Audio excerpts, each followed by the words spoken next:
Oh no, I forgot my hat.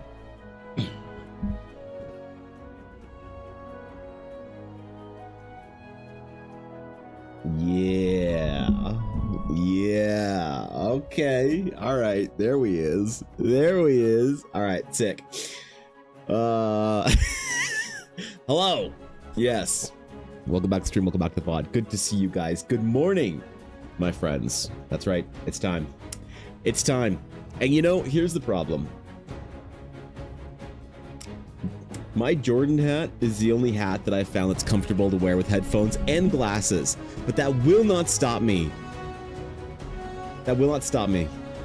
My Hockey Canada hat is where it's at. Hold up, where's my music? There we go. There we go, man. Not a Flames hat? You're damn right, not a Flames hat. You're goddamn right, Penguin. That's right, man. Good to see you guys. Good to see y'all. Hello. Good morning. Good morning to everybody on YouTube. What's up? Good morning to everybody on Twitch. And not good morning to everybody on TikTok, because apparently I can't stream there anymore. So, music is dramatic. That's the point, Steve. Good morning. And what's up, Thorkin, man? Oh my god. 15 stream watch streak. Holy shit, you've claimed your daily login bonus every single day for 15 days? Oh my god, man. Dark patterns be damned. Thorkin's on point. Oh, wait. Hold up. I forgot to get my YouTube thingy up. I forgot. Well, I'm a bad streamer. Well, we knew that, but this won't fix that, by the way. This won't fix that, but I need to be less bad. Switch account. Evan Blair Art. That's me. There's my YouTube chat. All right, let's go, dude. I can't abandon poor Cass over there. View your channel. All right, we're good to go, man. We're rocking. It's time. It's the morning. Hey, sorry about the issues yesterday with OBS. There we go. With OBS not working, that was a little weird, but I think I fixed it.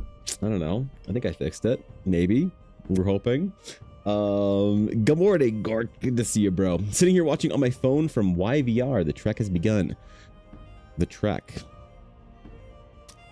You know, I like the Vancouver airport. I don't care what people say. It's nice. It's nice. The domestic's nice, but man, that international terminal is good shit. To PAX U. Ooh. PAX U, man. You know, I've never been to a PAX before, and I feel like it might be time. Might be time. I don't know if I'll be able to go anytime soon, all right? I'm not making any promises. But if I can get, like, I need to figure out a number. There is a number, all right, where if you make dumb D&D shit, and you have enough followers on the internet, there is a number where you can get invited to these events. So I need to figure out for PAX exactly and precisely how relevant I need to be to get invited to a PAX or even Gen Con. Like, do you think 100,000 followers would do it? Do you think if I made D&D art and I had 100,000 followers on Instagram, do you think that'd be the I guess the cliff to go over, the hump, as it were, in which I could get invited to one of these events? You know, it's 230 USD. Shit. Are you going as well, Atari? Are you guys gonna have a mini Eldaricon at PAX U? Is that what's gonna happen? No? Oh man. All right. Cancel Eldaricon 2025 PAX U. Cancel it. It's done. It's gone. Not this year. So look at PAX and it's too expensive. Says the Gen Con goer. Holy, oh my god, man. You know, I want to go to a convention next year. I want to go to BlizzCon. I really want to go to BlizzCon. I don't think I'll be able to, but I want to go to BlizzCon. You know, I want that feeling again, man, of being in the crowd, waiting for the announcement for the new expansion. Oh wait, we already announced those. Shit. Free badge is pretty good. Yeah, that's fine. You know, it seems to be easier to get media badges for Gen Con or other PAX events. PAX U, a lot of creators seem to get turned down. Really? Wow. I wish that I could get a number. I wish that I could like find out what that number is of relevancy to just get in there, you know, to just get invited. I wish that they could like say, hey, if you have 125,000 followers, we'll let you in. We'll let you in for free. That's what we'll do. I don't think it'll happen, but update on the trading cards. They're going well, as you can see. Those are the last sketch cards that I have to do. So there's 5, 6, 7, 8, 9, 10 sketch cards that I have to do. And then all the sketch cards for Series 1 First Edition will be done, which is Poggius Champion. That's pretty cool, man. It's pretty cool if you ask me. I gotta figure out something to do with like the First Edition stamp for the cards. Maybe I can figure something out. I don't know. Do PAX, you should do PAX East simply because that's where the one near me. Isn't PAX East the one where all the sad people go? Because it's on the East Coast and nobody on the East Coast has been happy in about 123 years? Isn't that the problem with PAX East? I could be wrong. Maybe I'm mistaken, but I don't think I am. You know, I've heard Boston. Yeah. I don't know a single happy person that lives in Boston. So PAX is more about networking and game development than for the players. From what I saw last year, we shall see if it feels the same this year. All right. Well, I am really bad at networking because I fucking hate it. You know, I hate getting networked. I hate getting networked on. You know, I like talking to other people. And if a network is formed out of that conversation, then that's great. But I hate getting networked. You know, when somebody's trying to like collect people, they're trying to collect you. Hate that shit. Hate it. Won't do it.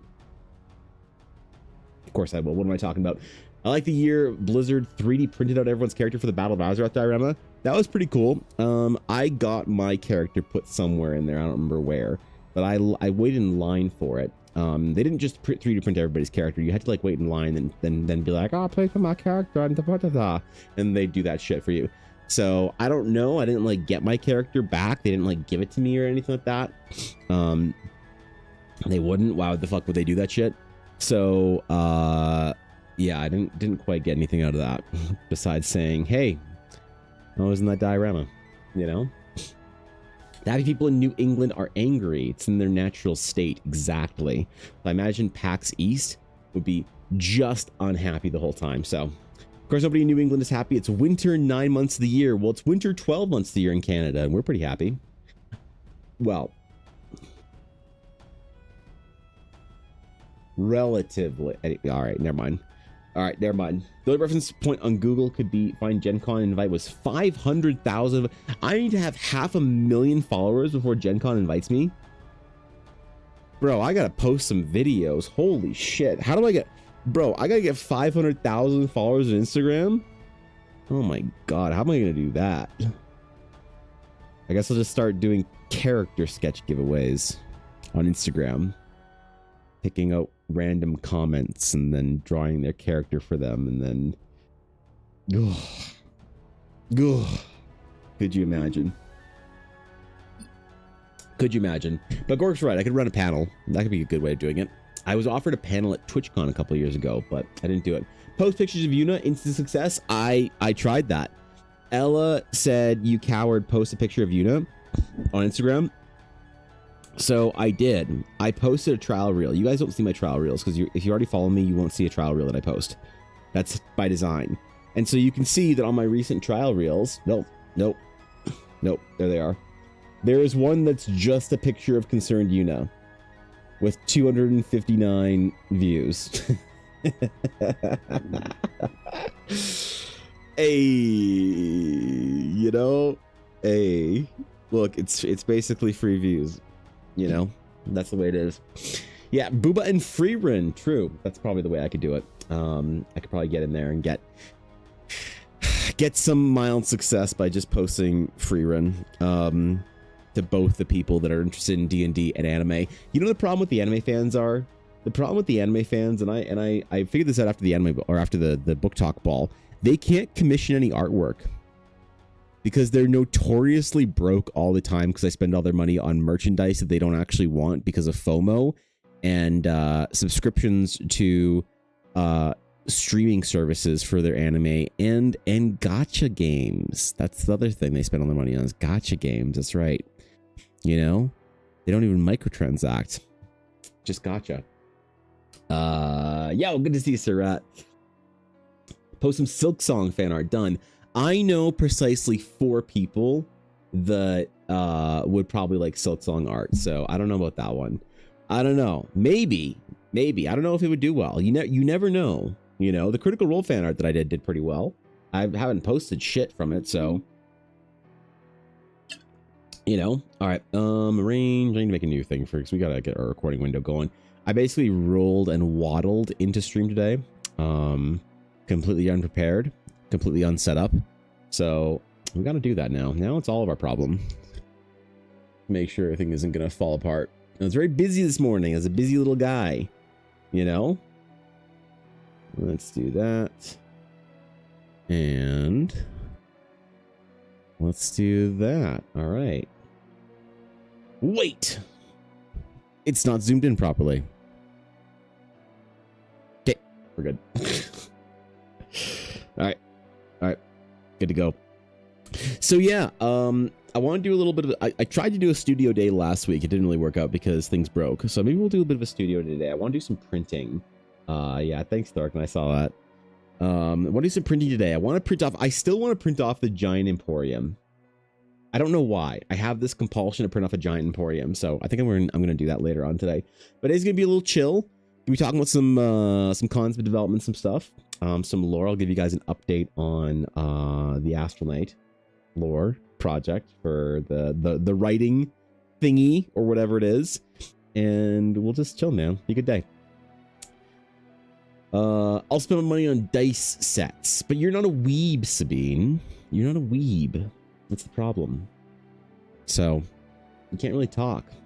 You're not spending all day on Honkai Star Impact, the rail, buying waifu after waifu after waifu.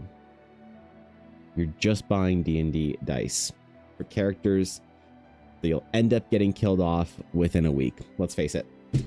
Let's face it. You're weeb though, right? No. Nope. Nope. Nope. Sorry. I'm sorry. Name every anime. Now the clanker's been destroyed. I go lurk.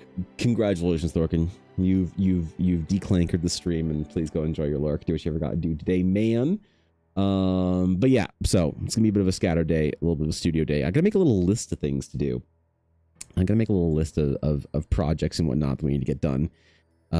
Just get caught up and get set up for next week to really get back into things, because this week was still kind of weird, you know, coming home from the market, driving home from all that shit, having to unpack everything, having to help Ella set up with her second Maker's Marketplace thing. Has been a lot, man. And you know what? Honestly, it's exciting though, because Ella is in now 2 retail spaces in the Calgary, Alberta area. That's pretty cool. 2 stores, 2 little shops are carrying her dice at a much better deal than the game stores, because the way that these stores work is that you pay for a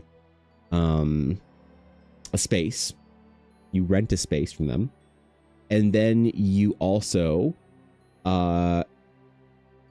they also charge like a little fee on top of things, but you get a full price for your wares. So Ella doesn't like take a hit or whatever on her dice, which is better than the game stores. She's had multiple game stores approach her recently, starting in April with Calgary Comic Expo and going all the way out to the recent events. She had a game stores offer her as much as 50% of a cut on her dice sold. Wow, dude, how about that? Yeah, that wasn't gonna happen. So she's found her place at Makers. So I gotta help her set up for her second Makers Market retail space, which is pretty exciting. So gotta do that today. Gotta help her make some promotional stuff, some little material, some price signs and whatnot. And also I gotta make some new bookmarks, because you know what has actually been one of my best selling items at markets, and including her maker spaces, were bookmarks. I didn't know that there are people that read. Can you believe that? Can you believe fantasy nerds are literate? I can't. Maybe it's because of all the fantasy nerds that I hung out with for the last couple of years are Yu-Gi-Oh players, and we all know they are notoriously illiterate. So, yeah, it's tough, man. It's good to see you by log. And Onyx, good to see you as well. The offer is insulting. Yes, a lot of the game stores are tough to get in with because they need to make money, obviously, but their whole thing is it's not good, man. It's not good. I would expect the game stores looking at 50% margins. That makes sense. TBH I was expecting closer to 60. Yeah, I mean, the best offer Ella ever got was a 70-30 split in favor of her. But that's still a problem. That's still a problem because obviously it's handmade goods, right? And so if Ella can't make a certain amount of dice or whatever more in a year or some shit, it's like, then what's the point? You're like, you know, she could bring more dice to conventions and be happier than selling them at a heavy loss. The Baker stuff is pretty good. The marketplace is decent. It actually works out pretty well because a lot of the smaller stuff kind of pays for the rent, and then she just gets to sell a couple of dice sets every single month for, you know, more or less 100% value, which is cool. I don't know. A lot of book heads out there. I know, right? Can you imagine people actually read? Can you imagine they're actually literate? Well, now that I'm making like my way into the 40K community, I am going to answer once and for all the question whether or not 40K players are literate. But we'll see, Penguin. We'll see if they want any dope ass Space Marine art bookmarks. We'll have to see, man. What's up, Fel? Good to see you, bro. 73 is essentially a consignment situation. You won't usually see money until after the sell. One advantage of the retail is that you normally get paid when they buy them from you, not when they sell. Yeah, so that's the problem, is that the stores, they all want a heavy split, but they also want to do it on consignment. So it's like you give up a whole bunch of dice sets that you could bring to markets, you could be selling, for the chance that they might sell for a much less, you know, for a lot less than you'd sell them at conventions and stuff for, or your online store. Like it just doesn't make sense. It doesn't make sense for handmade goods. It makes sense absolutely for mass-produced goods if you're ordering and getting things produced and manufactured. But for handmade goods, the problem is it just doesn't make sense. It doesn't make sense, I don't think. You know, not if you can't like do any marketing yourself or whatever. There's lots of dice makers that do it, but they also are kind of desperate because they don't take care of the other side of their business, which is marketing. You know, so. Imagine a lot of book talk romance heads specifically out there, but a lot of book heads in general. Yes, well, the book talk girlies, I would say 100% Penguin, they are my favorite now. Like, I went to that book talk ball and I did say once and for all that those are my favorite nerds because they just throw cash at shit. It's amazing. It's amazing, you know? I'm so happy with housing. I'm so excited for December. I went hard into house on beta. My buddy Soul did a video touring it, and all the compliments make my heart hurt. Oh shit, that's rad, man. That's fucking, you actually got a tour on one of Soul's videos. That's cool, bro. That's actually kind of fucking decent, if you ask me. I'm looking forward to it as well. I'm looking forward to housing. I don't want to jump into it on beta, because I want to like, I don't have a ton of time for it, and I don't want to like what's the right phrase? I don't want to like drain the excitement on beta. You know what I mean? I want to like get into it when it goes live and really put some time and effort into it. So it's easy because I raid with him. So I just told him it was fully built and he checked it out. I gotta check the video with them. I haven't seen any of his housing. I saw that he did like a housing showcase or whatever video recently. So I didn't actually see what the video was, so didn't check in, but that's awesome, man. You gotta tell me which one yours is so I can be like, oh, Pog, bro. Because I really want to do some dumb shit with the house. I'm really proud of our guild hall in Final Fantasy 14, and I really want to make a guild hall in World of Warcraft as well. So it's timestamped. Okay, sick. Fuck yeah, that's sick, man. I'm excited for you. That's actually kind of rad. You know, I don't know, man. I'd say 75% of Warhammer fans online are illiterate, but 90% of Warhammer fans IRL are literate. Oh, really? That's a steep split there. Yeah, shit, man. I don't know. I was building my I finished my Vindicator um Venerable Dreadnought last night, and I got to build some Grey Knights now. And then I think I might do some painting over the next little while. I'm not sure. I'll have a little bit of time. I found that it's nice and relaxing for me at the end of the day to have something that's like almost like oh god, okay.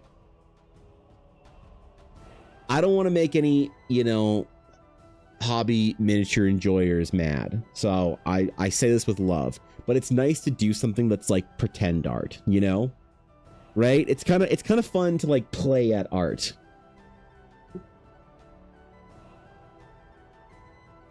And that's miniature painting to me. I'm sorry. I don't mean it to be an assholeish statement, but it's the way I feel about it, truly. So whenever you don't have to mix your paints, that's pretend art. So it is fun though. I've been enjoying my pretend art hobby quite a bit. So best comment was, he made a portal waiting room like an airport terminal. That's amazing. That's actually hilarious. Okay, I'm excited, man. I'm excited to check it out. Paint by Angry Numbers. Yes, there is that too. So no, I don't. There's some other minis that I want to like. I want to get better at mini painting, or well, not better, faster. I want to get faster at mini painting, so that I can paint some cool stuff for Ella. Because I want to 3D model some stuff.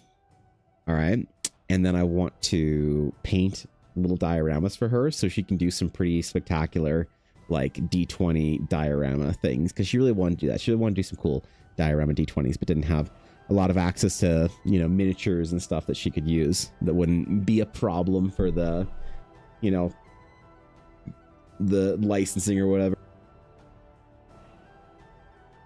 So whatever, man.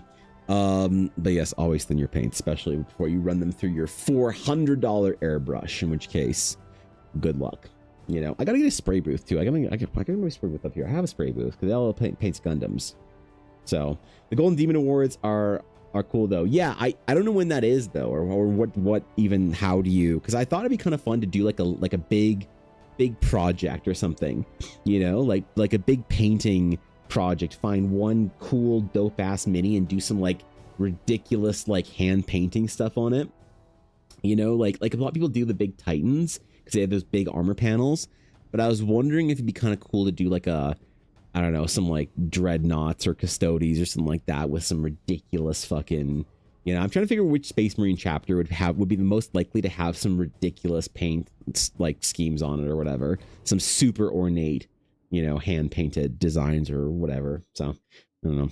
Maybe I'll make that a bigger project, because I don't really want to paint armies. I don't really want to play 40k. I don't actually like painting 40 or playing 40k miniature style games all that much. It's because of the space. If you really want to have a great game, you need to have great terrain, you need to have a big space and a whole play area, and then you need to store all your terrain. And I don't live in a place large enough to do any of that shit. So it'd be great to have a gaming table and a gaming room that I could do all that kind of stuff in. But until then, I think I'm stuck not playing tactical tabletop miniature games or whatever. Didn't want to waste too much time in housing, but one, I wanted to practice, so when I went live, I already had general idea, and I wouldn't waste a ton of time on something I wasn't sure of. And two, provide feedback, of course. Then I go, I'll just do a couple of rooms, not fuss in the many details. Yeah, that's how you lose all your day. That's like whenever I start a new character's apartment on Final Fantasy 14. So I have a feeling Warcraft housing is gonna kind of dunk on 14's housing. Like, I have a feeling, just the way I'm seeing that they can do weird shit, I have a strong feeling that 14 players are going to look at Squeaks and be like, bitch, why is Blizzard out housing you guys? So good competition in the marketplace for MMOs, right?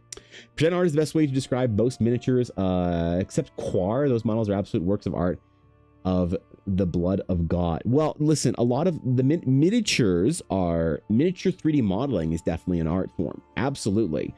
But like, I want to say this with love, and I don't judge anyone for this, but I have always found that miniature painters and hobbyist miniature painters, they have a weird thing about wanting to be regarded as artists. And I never understood why people really care about that, like, association, but I think it provides legitimacy. you know. And I don't think that like the idea of being a hobbyist as opposed to a professional never really, like, it didn't upset me so I can't relate to that, you know. I don't pretend that I'm like, because I, you know, play my piano once every couple of weeks, that I'm like I wouldn't call myself a musician, you know what I mean? Like I'm a hobbyist piano player or whatever. I don't need that terminology sort of applied to me, but a lot of miniature painters, and they feel like they like are all serious artists and shit. And some of them are, but I think that if you take 10 miniature painters that think they're artists, and I mean, this is relative, you call yourself whatever you want, but by definition, by me, 10 miniature painters that think that they're like artist painters, you take 10 of them, 9 of them are probably full of shit, right? They don't understand actually like any basic fundamentals of painting or color. And I see this more and more when I'm like looking into like techniques and stuff for painting, you know, certain things. It's like, oh, and then you're gonna just wash it with Nuln Oil, and you're like, oh, you're just gonna shade everything with black?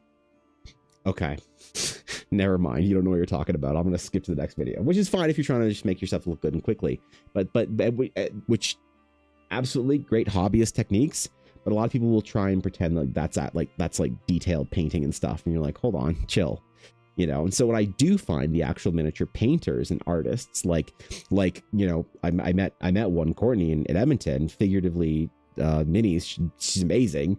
It's like, oh shit, that's what a real fucking artist at this shit looks like. That's what they can do.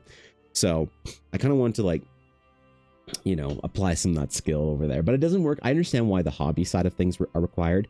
Like the ultimate judgment is, do you mix your own paints? If no, you can't really, like, there's not a lot of artistic technique in there then.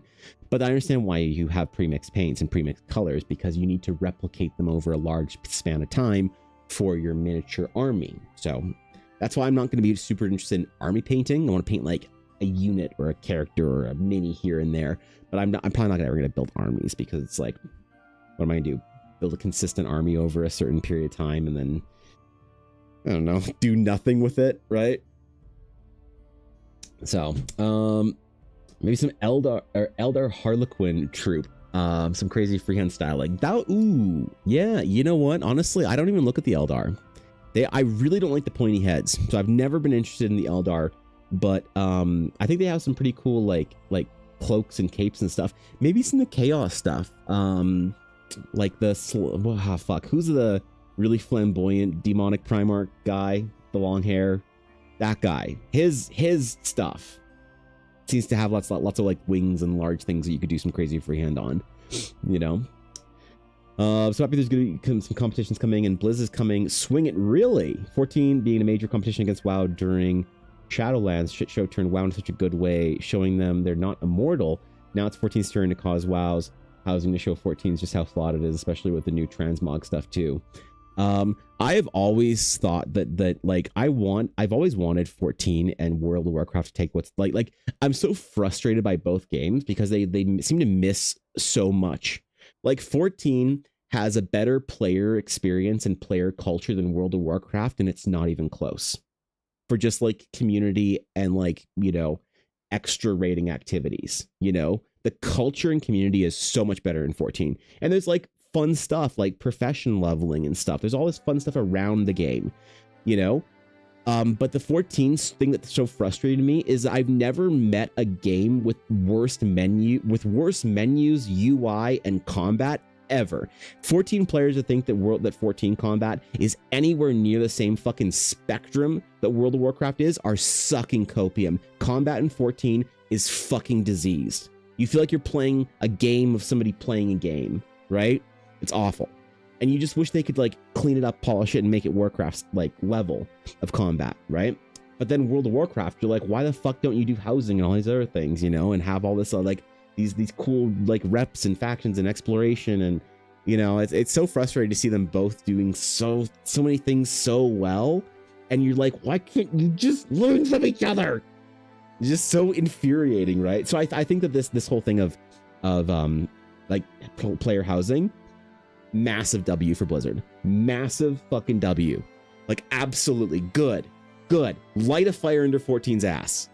Absolutely, because I want both these games to be fucking incredible. Although I haven't tried Aeon 2.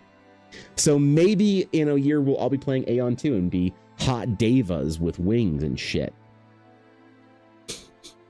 Or not, I don't know, you know? Fulgrim, that's right. Okay, yeah, maybe I should paste the. Well, what is full? Okay, hold on. Fulgrim, yeah. Warhammer. Warhammer. Whoops, I spelled Warhammer. Fulgrim. Nope, that's not. Oh yeah, it is. Okay, so yeah. Like imagine some crazy freehand shit on our flamboyant wiggly boy. Look at that wiggly boy. Yeah, I could do some crazy shit with a model like this. I do have a couple of Primarchs. Like I have some very expensive old minis that I bought when I was at the game store. Like, where's the old Vulcan mini? Did I spell Vulcan right? Vulcan. Vulkan, right? They don't have the Vulcan miniature anymore? The old Forge World one? Oh, right here. Okay, this one. Yeah, I have this mini. I bought a bunch of like fancy like minis or whatever. Dollar prices. This is Canadian though, Sir Rat. Don't forget. This is Canadian pricing where I'm at. So don't get too scared. That I can maybe do some like more like this is what I want to do is more showpiece stuff. So singular dudes or whatever. Yeah. It's got a little box and shit. And then I think I also have Loken maybe. Or no, not Loken. Abaddon, sorry, Abaddon. But it's the other Abaddon. Abaddon. Not this one. Where's the Abaddon that I have? It's the one from the old Forge World. It's the same thing as that Vulcan. So, oh yeah, wait, is it? Yeah. Oh, this is okay. I was right. It is Loken. Okay, so this is the other video that I have. Abaddon and Loken. Yeah. I have this model too. So I could print these ones and do some pretty cool stuff maybe. Yeah, dude. And paint all the fucking skeletons and shit. You know? Bro, I gotta get a throne and put some fucking Space Marines on here. How do VTubers get so many people to buy them Space Marines on their throne? How do I convince my okay.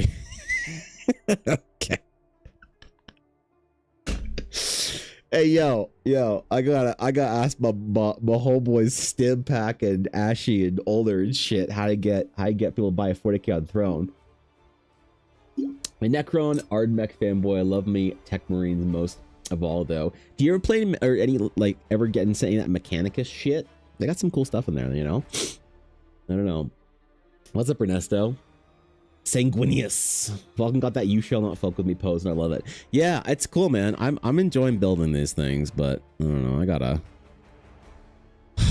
gotta find some time to paint. I want a Horus though. Look at that guy. Look at that Horus. Filthy traitorous scum. Be fun to paint though.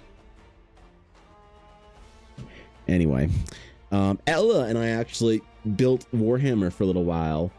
You know, last night. That was fun.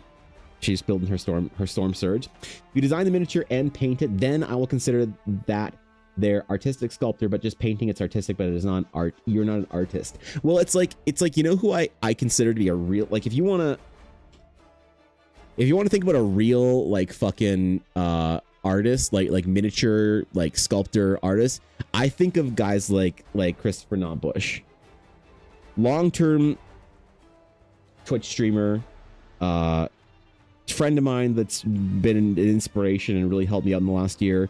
He sculpts everything. He sculpts it all and then paints it. So like he fucking made this shit, you know? This is like some real artist shit to me right there. That's some artist shit. Being able to sculpt and paint, that's fucking cracked, dude. His stuff is so. I would, if I had the budget, I would consider it one of my like life's missions or goals to have him sculpt something and paint and like to I don't know, actually it's probably like thousands upon thousands of dollars to get to commission him to do a piece. I actually don't know, but I would, one of my life's goals would be have a piece, even a small piece, done by him. You know, something like, I really love the way he does dragons and like, you know, characters and stuff. And so having either a character like you know, what would be an absolute dream is having him sculpt an Eldara character. That would be, you know, okay, that's what it is. That's what the dream is. I want to have to be able to ask him if he would turn like one of the pieces of art that I have for like one of the characters for Eldara into a sculpture. That'd be it.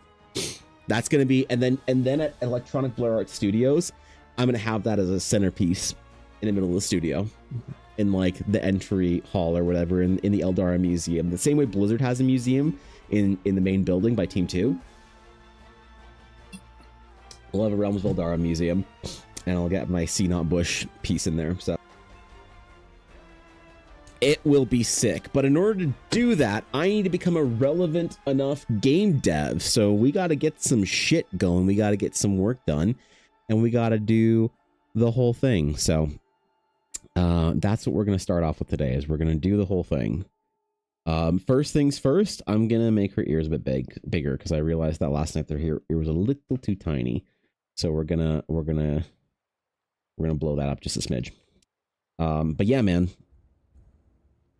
that's like some real artist shit right there. Sculpting, painting, the whole fucking process, all by hand. You know, I wonder if I should try that. I wonder if I should try now. The whole sculpting by hand is very difficult, and it's difficult for me because it's hard for me to use a lot of traditional tools. Because I am broken as a human being, because I have problems with my hands and sweating and stuff. That's why I have to wear gloves when I'm making digital art, right? It's because of a condition. I have sweatier hands than the average human. It's called hyperhidrosis, and the fix for it, go to the doctor. The fix for it is actually Botox injections. That's right. They want to inject Botox into your hands. But you know what? That doesn't seem like a great trade-off to me.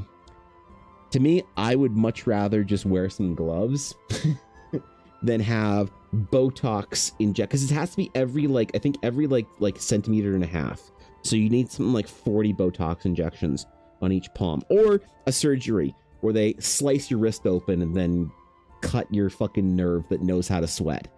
Either of these things seem monka W, and I don't want to do either of them. So, yeah, I don't know if it would be difficult to then be sculpting or whatever, because I feel like you need to get your hands in there, right? I feel like you kind of need that as part of the experience. So what I might do though is, what I kind of think would be fun is if I did 3D modeling and then painted the 3D models that I made. You know, that seems like it'd be fun. But the problem is I'm having trouble learning 3D modeling. It's a rather difficult process, really, because all the resources seem to suck. Yeah, I said it. The vast amount of resources that I can find anyway that are not premium paid for products and lessons and courses, they all seem to suck. And I thought that it would be better than it was years ago.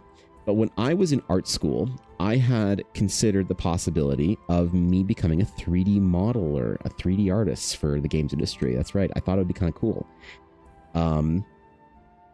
And I remember enjoying it, but thinking, wow, the resources to learn this are terrible. And you know what? Years later, a decade after the fact, after I graduated from art school, the resources still suck.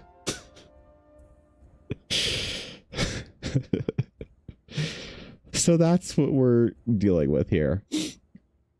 That's what we got to figure out. Maybe be fun. Like, I kind of want to do next year, I want to do a couple of art bootcamp things. I want to have some time next year that I am going to willingly and thoughtfully budget and book for art bootcamp. And art bootcamp for me is going to look something like, I am going to tell everybody, hey, from March X to March X, I will be gone. I will be incommunicado. I will not be doing anything project related. I won't be accessible. Please don't message me, or, well, message me, but please don't expect me to message you back. Please don't expect me to be live. I am going deep into the tank, into the hole, into the hovel, and I am going to be studying and grinding and working really hard on one thing, learning one thing, right? And that one thing is going to be whatever I choose to boot camp over. So, you know. Exciting. Oh, yo, what's up, Kate? What's going on, dude? Hello. Hello. Good to see ya. Well, what's good? Thank you for the raid this morning. Appreciate it. Welcome in, everybody. Yo, if you guys were here before the raid and you are not following the master designer, Kate the Keg, please go and hit that shout out link and please go give Kate a follow. Seriously, one of my favorite artist peers on the platform on Twitch. Definitely thoroughly enjoy the stream. YouTube channel pops off. Designs, convention, master convention vendor, master artist, master designer, master of many things. They say jack of all trades, master of one. Not in Kate's case. Just master of a lot of shit, man. It's actually pretty impressive. So, and a professor at a college. A professor at a college too? Oh my god! Holy shit, Professor McKay! What the fuck? Wait, really? That's gotta like rad actually. Yeah, what's up, dude? It's good to see you. You always hype me up so much because there's a lot to hype. There's a lot to hype. What are you talking about? Listen, I'm a fan. All right. It's good to see you. Hope stream was good. Hope you're all chilling today. Today we're having a studio day. Oh, speaking of studio day, I gotta do the. I gotta start my print. Yeah, hold on. I need to finish. We're going to finish the hair bun first, and then I'm going to start a print. Guys, we are going to be printing this today. We're going to be officially making the Emporium prints. I'm doing this. I have the right to do stupid projects. And yesterday we talked about this. Today I decided I'm going to do it. I'm going to make a limited series of 5 of the fucking Emporium. And it's going to be a joke. And I'm going to have them in my print stack forever. But I think it'd be funny because I need some more listing. What I realized is I need on the print store, I need some more listings in the the limited edition pieces. So it doesn't seem like I only have 2. So I'm going to do a couple pieces. I'm going to release them. I'm going to try and do one every month or 2. And so the next one I'm going to do is the Emporium. It's kind of a joke. And then I'll do another serious one in December. But that's why we're going to have a studio day. I forgot. I'm sorry, kid. I was going to have a studio day where we're doing a whole bunch of shit. But then I got distracted talking about Warhammer. And monologuing about shit nobody cared about. And then I started working, and then you came in here and broke me from my stun lock, and I remembered that I'm actually supposed to be doing stuff today. So, Warhammer, yes. I started building Warhammer again, and hobbying, as it were. And it's been something I've been doing with my wife. I'm building my Grey Knights, and she's building her Tau, because she likes Gundams. And so she's been making some Tau mechs, and I've been waddling my Grey Knights. It's been fun. So we were talking about painting stuff. AOS, you're gonna have to help me out here. I don't play Warhammer. I just model it. I don't know what that means. I don't have any space to play. I used to play a long time ago, but I've missed the hobby side of things, and so I'm getting back into that. Age of Sigmar, right? Yes. Okay. Sorry. Yeah. Age of Sigmar. For some reason, I was thinking Age of Strife, and I don't know why I didn't connect that to Age of Sigmar. No, I there is some Age of Sigmar. Actually, so I was looking at this yesterday. Hold on. We're gonna dive back into this for a second. Let me get Studlocked again, just briefly, okay? So there were some models from who were they? The Stormcast Eternals I thought were pretty cool. Yeah, these guys, dude. There was I actually legitimately want to, because remember we were talking about I wanted to have some dragons and shit. I actually want to. I don't play Age of Sigmar, and I have no intention of playing Age of Sigmar. Probably not, because I don't have a single friend that plays Age of Sigmar or Warhammer Fantasy. But I kind of want to buy some of there's 2 dope ass dragon models, and then I like these dudes. Like for the Grey Knights, I like the champions. Like this guy, I don't know what his fucking deal is, but I want to this is my jam. This gold and blue color schemes and shit. And you know how I like to play my non-metallic metal. There's some. Oh yeah. This was the guy. This was the other one. This is so fucking sick. So yeah, I think I want to after the next thing I do in the modeling scene after I'm finished with some of my Grey Knight guys that I want to do, and like my Sisters of Battle that I want to do, I think I might buy some of these, even though I have no desire to play Age of Sigmar. I think I might buy some of the models, because like I know you can get a dragon for a lot less, you know, like I have the Pathfinder dragons and they're like $50 for a dragon that's probably this quality and probably this size. I know, get off my ass about it. I still like my Warhammer, you know, my GW. I get it. Oh, if you don't play, you can get a cool dragon from whatever, like Reaper's great. You know, the Pathfinder stuff is great. I still want these ones. Leave me alone. Because then maybe I can play one day. Maybe I can play one day, you know?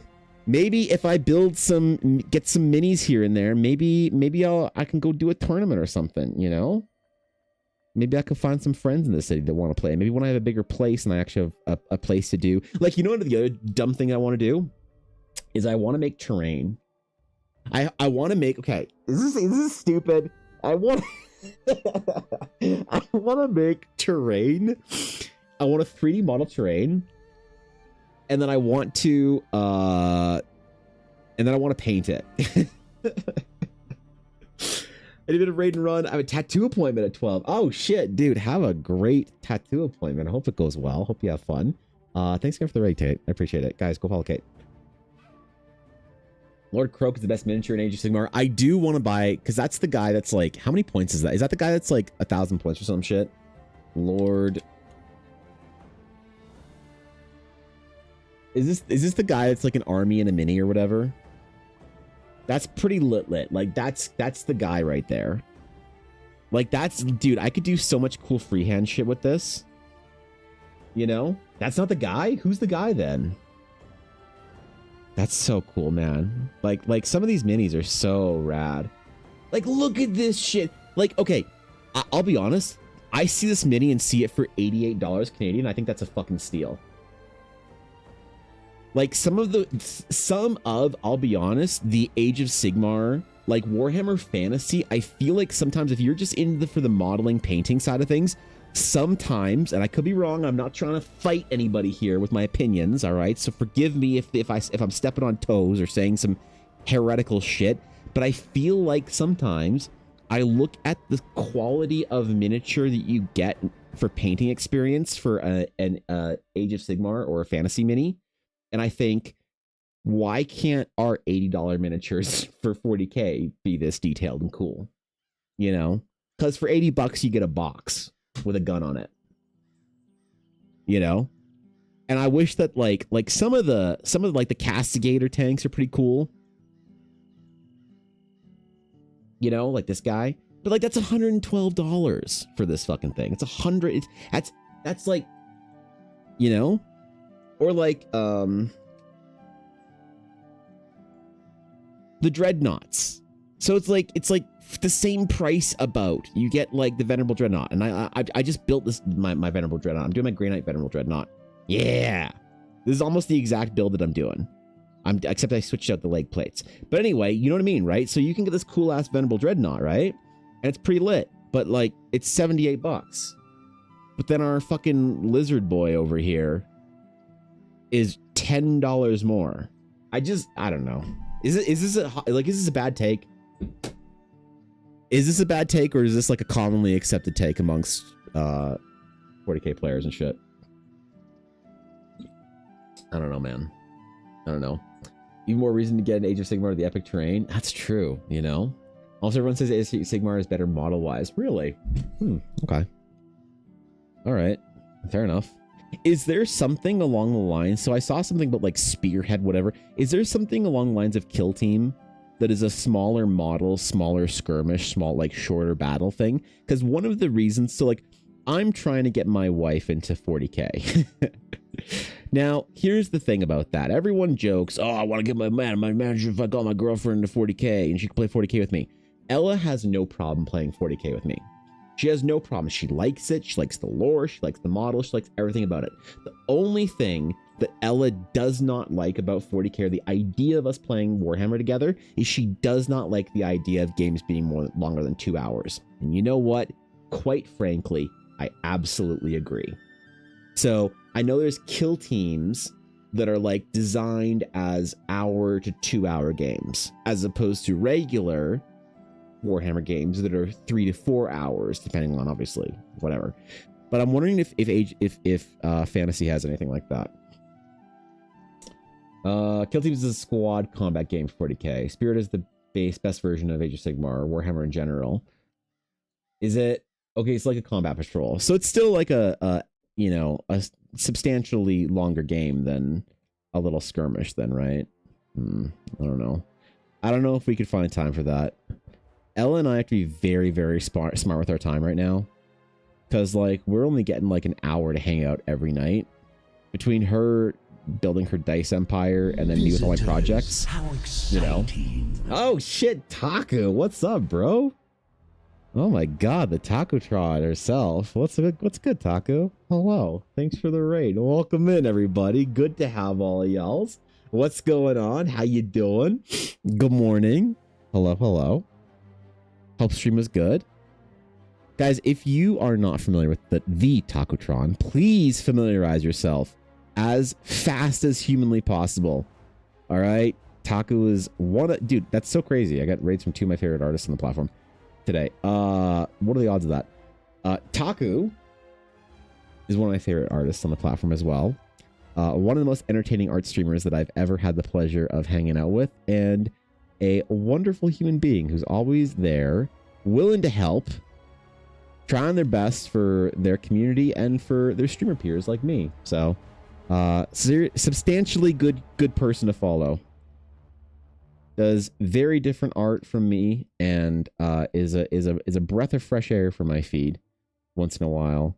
I like just lurking and chilling if she's on before my stream, but usually timing is I think after my stream, so I don't want to put Taku. I like do my like deep work while hanging out with Taku, but Taku's great. If you guys aren't following Taku, please go over there and fix it right now. And welcome in everybody from Taco Stream. Anyone who's new here, who does not know me from Taco Stream, anything Taco said about me is true. The rumors are all true. That thing I said about clip users was unfortunately true, and that's why I'm banned from non-Wacom sponsored events. If you don't know what I'm talking about, don't worry about it. Nah, man. Welcome in, guys. If you don't know me, my name's Evan. And I draw my D&D world, basically. I'm making a D&D adventure, so all my art, for the most part, if it's not commissions, is work on the project. So that's my dumb, nerdy-ass thing. And we were talking about 40k today, so if you guys want to help contribute to me getting stun locked and not getting around to actually starting a print for my studio day, then continue to talk to me about Warhammer, and I'll continue to be stun locked. But today we are drawing our disappointed D&D party mom. Look how disappointed she is in you. That decision you made back at the crossroads. She's so disappointed, bro. What's up, Andy? It's true that you're very handsome and super cool. Oh, you. Age of Sigmar rules just feel better as a big 40k player. Just getting into Age of Sigmar. Let's see, I have no idea the difference between them. I don't know shit, bro. Honestly, you know what the last GW game is I played? The last time I played any GW game, you're not going to like this. You guys aren't going to like this. Was in high school, I played the Lord of the Rings miniature game with my friend John. So, hey, it goes deep, all right? It goes deep. I painted some Rohirrim. I did that whole thing, bro, So I have no experience. Cool. What's up, Moose? Thanks for 100 bits, bro. What's good, man? What's good? I'll also put the progress in my Discord if you want to see the tax. I do. I need to finish this and then start a print because I am trying to... Today we're doing a studio day, so I'm also doing prints. And I decided I'm going to make a limited edition of the Emporium print, so we need to actually start that. So we're going to finish the hair bun, do that, and then yes, on my break, I want to go snoop. If you don't mind. I might have to snoop after you piece to do your post-stream routine. But if it's okay with you, I will be snooping regardless, so... If that's alright. It's one of my favorite pastimes, so... Lord of the Rings? I know, dude. I was that guy that wanted to just paint the heroes of the movies.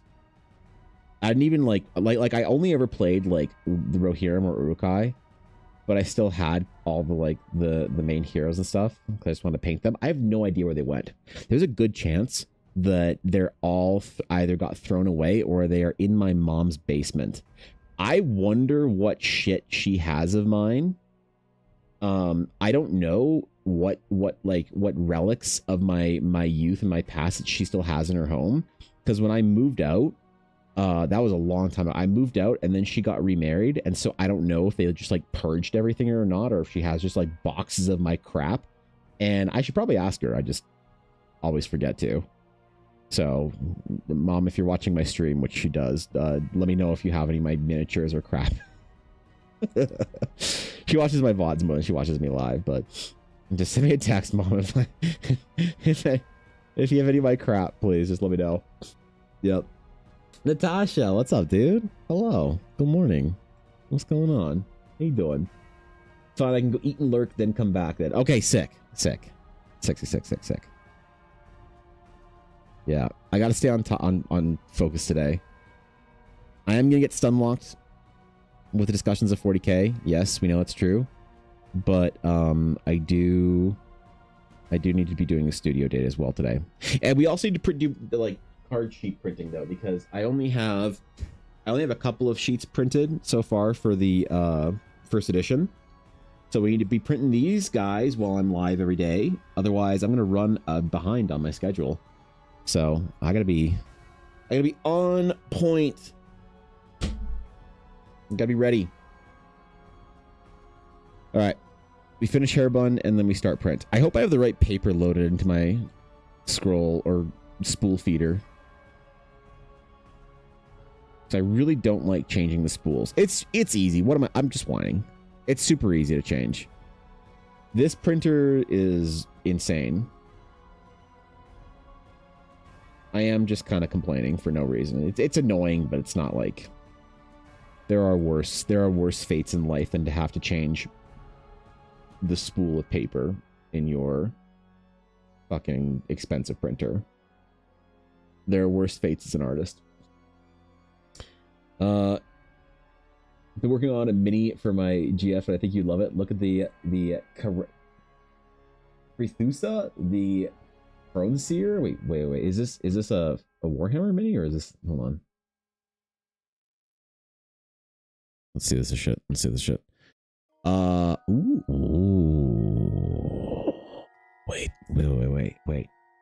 Wait, that's sick. What the fuck? Is this one of the witches faction?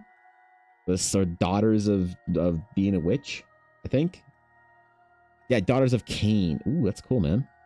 I really kind of want to paint something with organic wings. I feel like I could do some like crazy shit in there with colors and whatnot.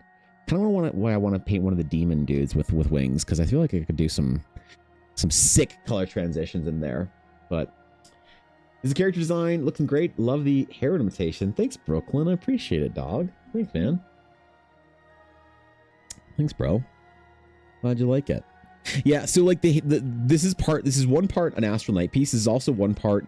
I'm trying to develop a library of the Novalian like player options, because I think that there's going to be kind of like two main sort of factions of humans. You can either be from Novalia, or you can be from Stonemark. These are going to be two very different like identities culturally. If you are from somewhere like the Shattered Sea, or where else?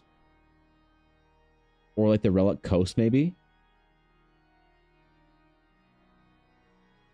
Or there's also one place that I'm thinking about making, I'm just calling it right now South Novalia.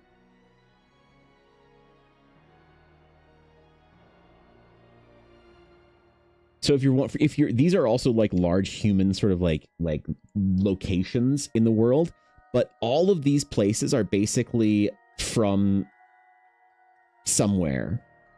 Like they're derivative of one of these two main kind of like cultural places. So Stonemark is going to be much more sort of traditional kind of like English, Western European design.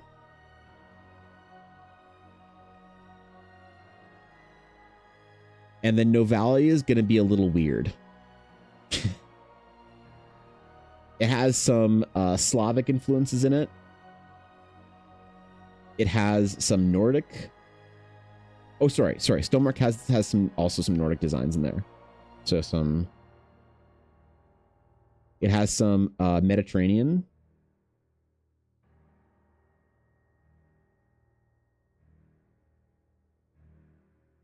And then it also has a little bit of kind of a loose sci-fi. When I say loose, I mean it's hard to describe, but you'll know it when you see it. So Novalia, I want to do a lot of like culturally, like hair ornamentation and stuff like that is very important to them. That's why I like this other character, Alicia. Ella's Astronaut, like her current Astronaut in her current air quote game, she has this like Novalian hair braid thing that's like very sort of like to do with Novalian nobility. The one thing missing from it is a lot of Novalian nobility also has these braids as well as the hair ornamentation. So these are going to be two characters from Novalia with that influence in them. The only difference is that this character has hair ornamentation, whereas Alicia chooses the more practical sort of like ornamentation-less hairstyle. Mostly probably just like there's a maturity thing, you know, this character's a little bit older, so whatever. There's like decisions to be made in there. She's also not going to be human, so Novalia also is going to be just not completely human only or whatever. Novalia is going to be our sort of like general like the majority.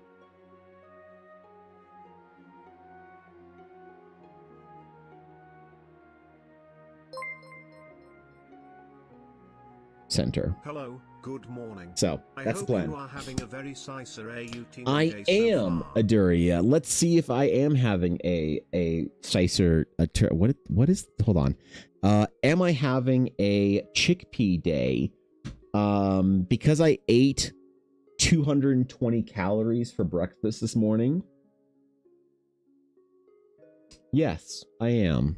In fact, I am unhappy today because of food. So. Yes, good call. Good call, Aduria. Thanks for the 100 bits, man. I appreciate it. What's up, dog? How you doing, man? How you doing, bro? But anyway, yeah, these are all just things that I need to sort of like flesh out for different kind of like cultures of the Novalia. Because within Novalia, it's going to be mostly our humans. But then we also have our blue people, which is what she is. And then we have a small contingency of the Geminos that are like kind of native Novalians. We also have the Windra. The Windra are considered to be Novalians. The Mithara are loosely considered to be Novalians. And there's one more sort of like, I haven't designed them out yet, but one more race/species that I kind of have been thinking about in the back of my head. So Novalia is kind of like our population center. So Novalia is it's humans, like human centric, but it is not human. It's not human exclusively. Whereas Stonemark is more or less a human kingdom. Like obviously the thing is the places in Teleria, you find people from everywhere. So it's not like the only place that's kind of a little weird is Ashasari. Ashasari is the one place that it is primarily only elves.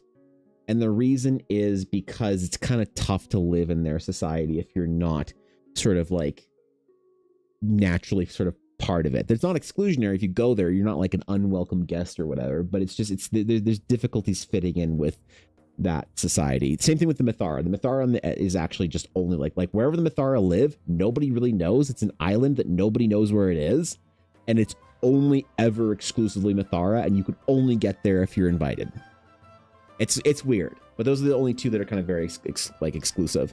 So we have to kind of flesh out the Novalia culture, which is why it's important for me to do one of like because this is the same race/species that Sabine is. Not Sabine the Peerless, but Sabine Kernam, the character from the Path of Lumari game. So I want to have a couple of instances of them as well as maybe a Geminos or two. for the Novalia cheat or whatever it is. I know, Sabine. The Sabine Karnam predates your stream appearance by a little, maybe a year or so.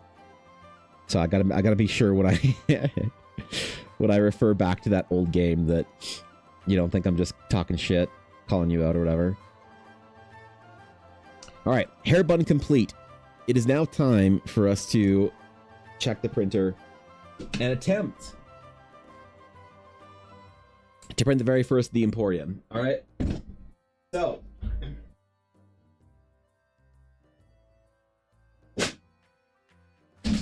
the paper that is in the printer currently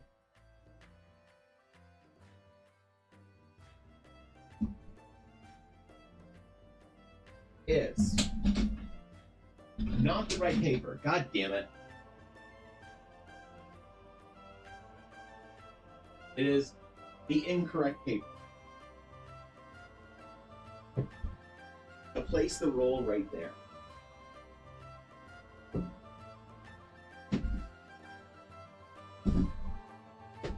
Now, the correct paper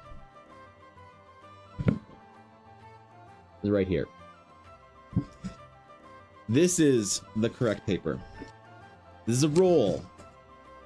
A very fancy, very expensive Epson cold press bright. This is the legendary paper that I use for the Realms of Eldara title painting print. So, this I've chosen and selected as the paper for the Wandering Emporium.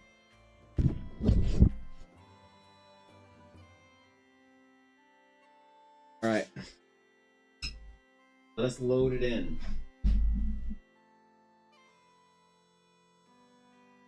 Let us feed it into our printer.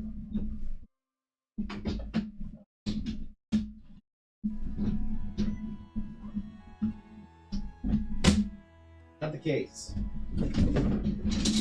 Open the tray. Cold press Welcome back, right. Cher-chan. It's been a while.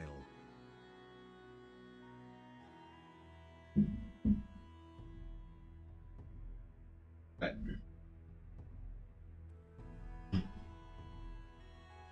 All right. Now this might be a difficult print. Oh.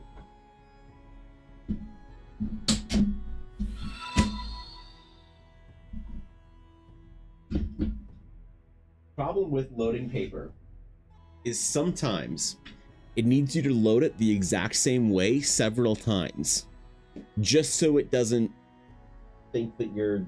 Wait, what the fuck?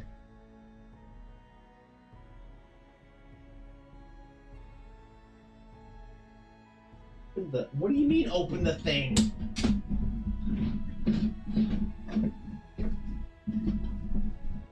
Bitch, eat the paper.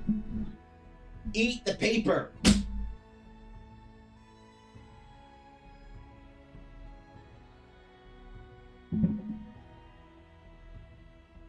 Don't make me update you.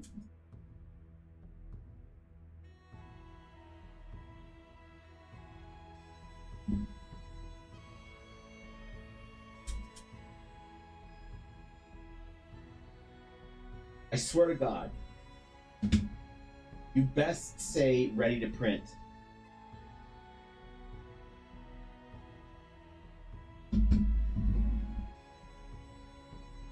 It's thinking.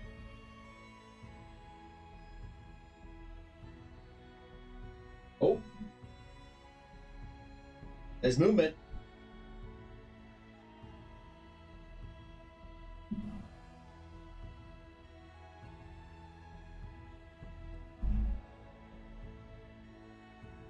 Why the fuck is the print head moving? It's not printing anything.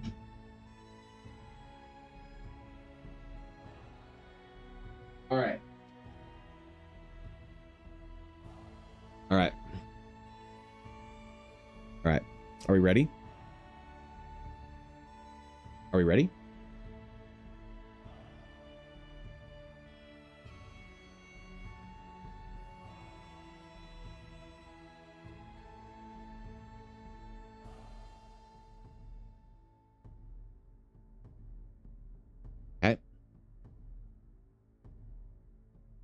Let me make sure we get the settings here. Ooh, it has to be on its side. Okay.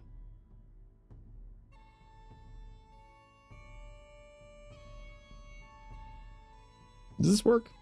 Nope. Canvas size 22 by 17. Proceed.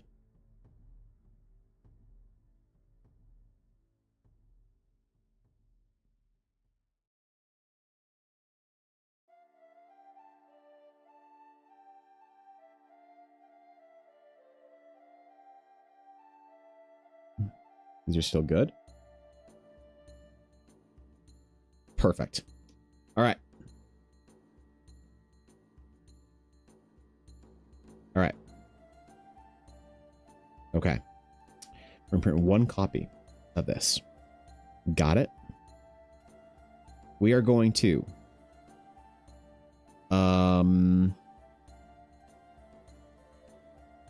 use our watercolor paper Radiant White. We are going to use Adobe RGB. We are going to go max quality, high speed off, advanced color settings. We're going to print this slightly lighter than we do other things. Slightly lighter. Roll paper. Roll paper options. Okay. User defined. We're going to paper width is going to be what do we have for this one? Oh, I can't look at it.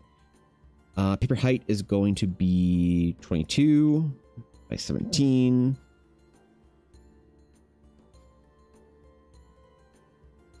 There we go. Ooh, of course, always Photoshop manages color. All right.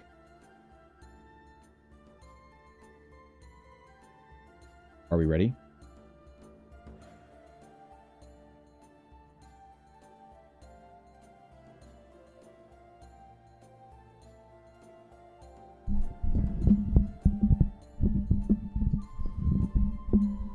Let's see.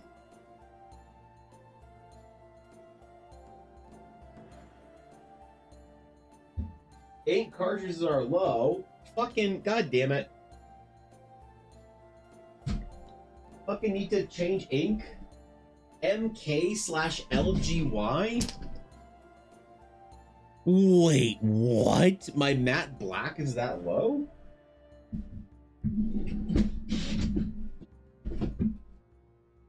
Matte black.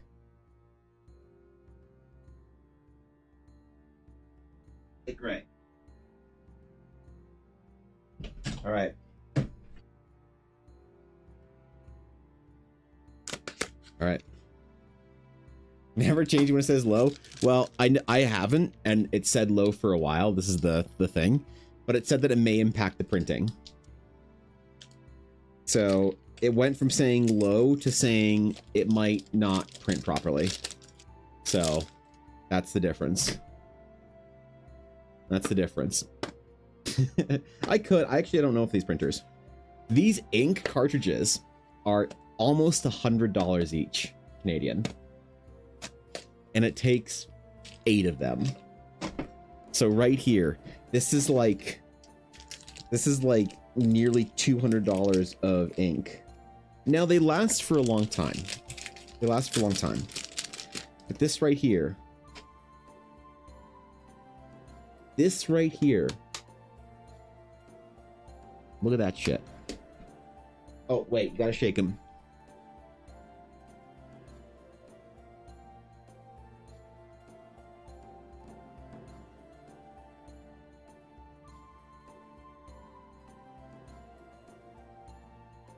Now we're good. Okay.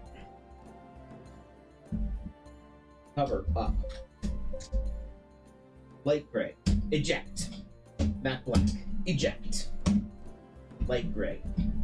Ready. Matte black. Ready. Cover closed. Tray extended. Recognizing. Analyzing. Dude, I should keep these cartridges, and I should do, like, for the trading cards, something like I could cut out some of the plastic from the cartridge. Like I could do this little chip. Imagine I have this little chip as an insert for one of the cards, where you could get like a chip from the printer cartridge used to make the first edition. That's so stupid, it's a great idea. That's a fantastic idea. I should absolutely do that. All right. Studio day in full swing, man. We're making art. Let me make sure it's just printing properly. Ooh, that's nice. I am going to drain my fucking black on this one. I am going to drain the black to make the Emporium, and I don't think anyone will even want one. I don't like. I'm gonna add these. I'm gonna make the series, and I'll add it to my print store. Will anyone want a 17 by 22 giant Emporium? Probably not, but I still have to put it up there so I have some like some inventory up on my site for my limited edition prints. That's very important. All right, we're ready to go. It's actually printing a lot faster than I thought it would, so maybe I didn't uncheck high speed, but I thought I did. Okay, back to the project at hand. So anyway, Warhammer. Biggest scam, ink cartridges. They are a big scam, I'll agree, Soul, on a lot of printers. Part of why I got an Epson printer is because your ink goes a lot further. What's up, Ella? Hi.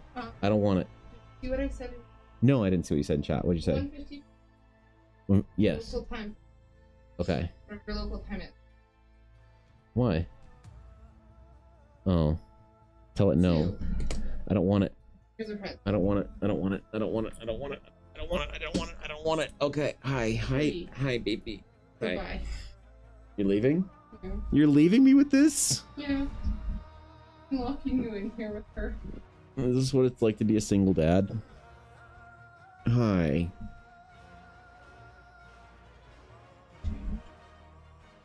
Okay. One sec.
All right.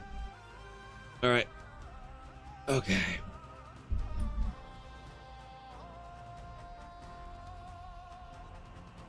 All right. I'm good. I'm good. We're good. What'd I miss? Good girl. Ah! Wrong end. There we go. He looks so concerned. All right. Go see Ella. Ella, can you move the paper, please, so Una doesn't step on expensive trading cards? I don't think anyone wants a Una paw print limited edition trading card. Yes, they do. Oh my god. We are not making Una paw print as a relic. Oh, that was my other question. Would you like me to put them orders? We'll see. We'll see. Oh my god. Well, once the first one prints, if you want to make a listing for it, sure. I just don't want to go live in case anybody accidentally orders one. Does it actually look good? It looks so good. Yeah. Okay, that looks pretty cool.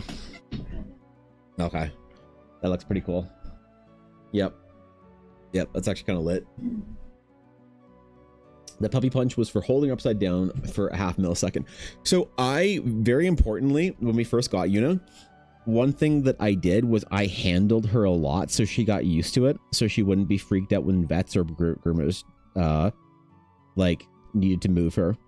So I like touched in her paws all the time. I would stick my fingers in her fucking mouth and get her used to that, so it's like brushing her teeth and stuff or whatever.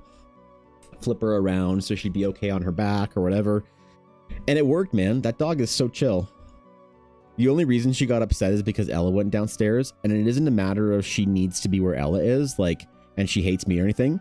It's because when Ella leaves, there's a high chance that she's going downstairs to feed Yuna, and which she did. I just heard her bowl jingle. So that dog is food motivated more than most, so she's fine with it, man. She's chill. Did the same with my boyfriend's puppies. Manhandled the cute little toesies and ears and tail gently. Yeah, it's important, right? I read it that was like a thing you can do for your puppies when they're like really little, and it totally worked. Yuna is so chill at the groomer. She's so chill at the vet. She can get her claws clipped. She can get vaccines done. She can get her face trimmed and everything, and she doesn't have a problem ever. So definitely important one. What I didn't know is it's important to stick your fingers in their mouth when they're puppies. So when we were playing and she had her puppy teeth and shredding up my fingers trying to chew on me, I just like stick them up in her fucking gums and shit. And she'd be like, stop that shit, I don't like it. But she'd never freak out about it, right? So now as an adult dog, when I had to wrestle something out of her mouth last night, there wasn't a big fight over it. Look, Yuna's super behaved. Like, she is a super, super good dog. The only like training issue she has is she gets locked in on smells when she's outside sometimes, and she just wants to follow the sniffer. Apparently that's a terrier thing, like a Yorkie problem. I don't know.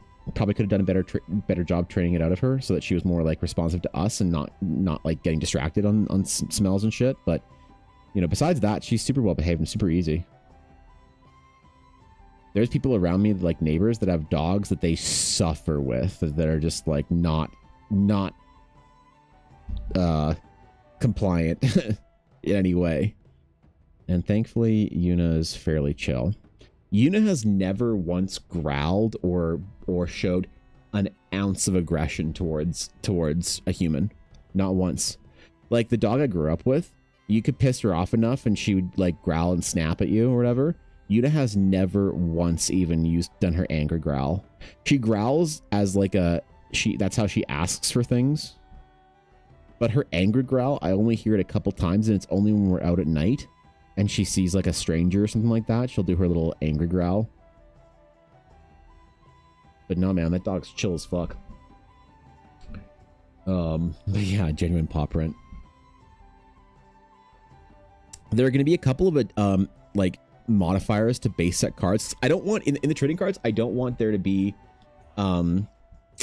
things like just the rare slot to be cool.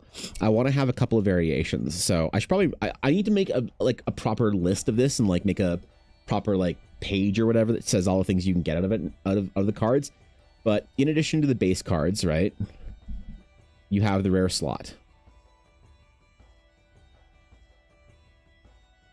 The rare slot is where all the cool shit is, right?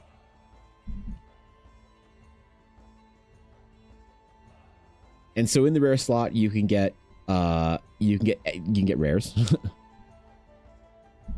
You can get epics. You can get relics or legendaries.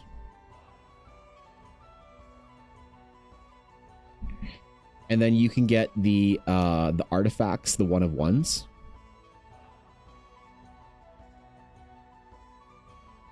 You can also get sketch cards. Or the super fancy, ultra premium, cool ass, dope sketch cards that I'm only doing a couple of, or the SFUPCAD cards. With the base slot, though, you get the 5 commons and the 1 map. What I want to do is I want to have maps have a chance to be a fragment piece. So I'm going to cut a big 13 by 19 piece of a map and then slice into individual cards. So it'll be a map fragment. Is it? Yes. Oh God. Okay. Give me the dog. Come here. Oh. Come here.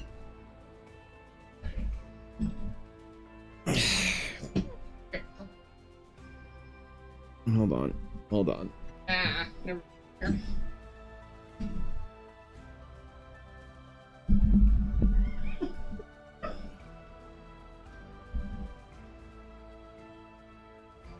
need to let her sit. Here, you can sit.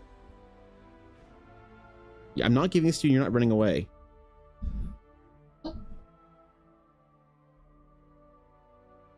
She's confused. Ella's not going to give you the carrot. Okay. Here, you can hold it right there. This is the line of... There you go. Oh, the printer's in the way.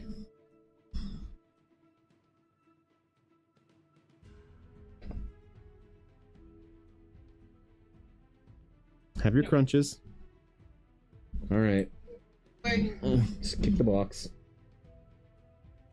Okay, there you go.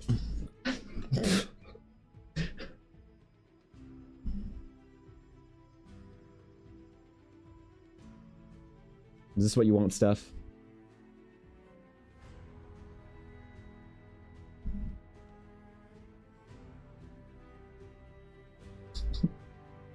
Is this what you wanted at a stream today?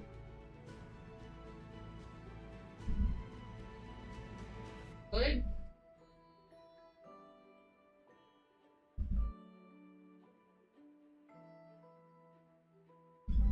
I hope you're pleased.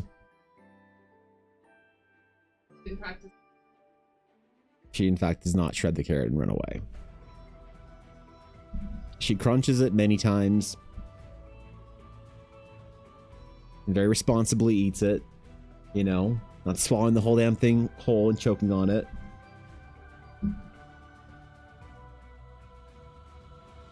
Okay, I'm done with this shit. Alright. Alright. Alright. Okay.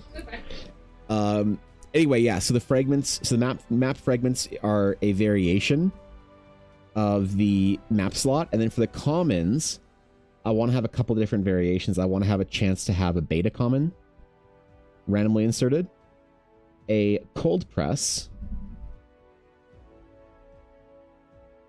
common, or a gold signature.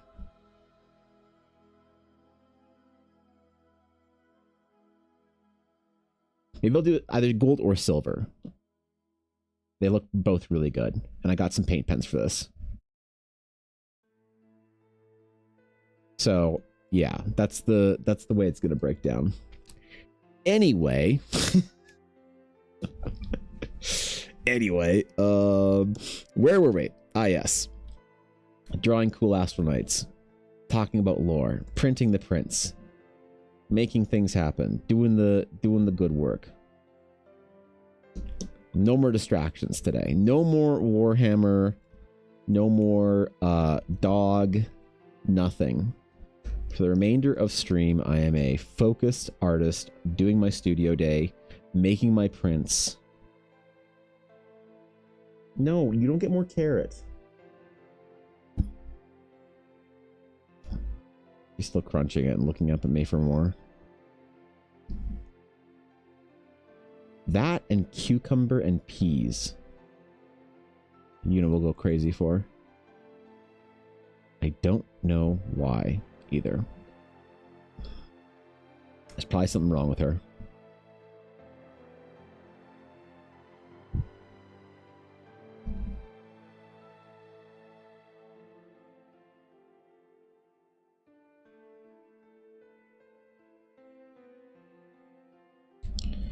Okay. So, for our Astral Knight armor,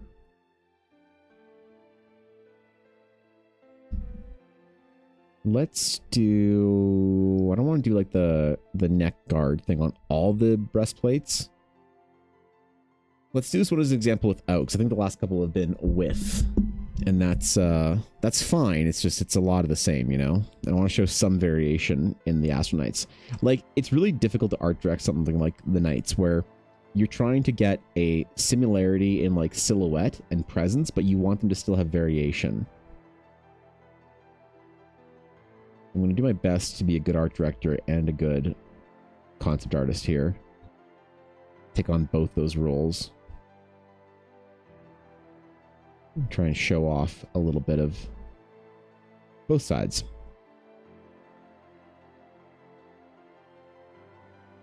Even though it's probably a bit of a mistake to be that ambitious.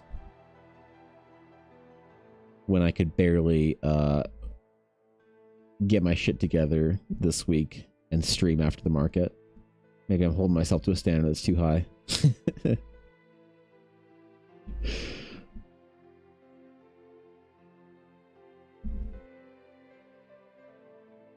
Oh shit. Emporium's looking good, man. I might have to print it a little bit brighter though. Actually, maybe not. Maybe not, honestly. It's almost done, so we'll inspect it. We'll inspect it in a minute.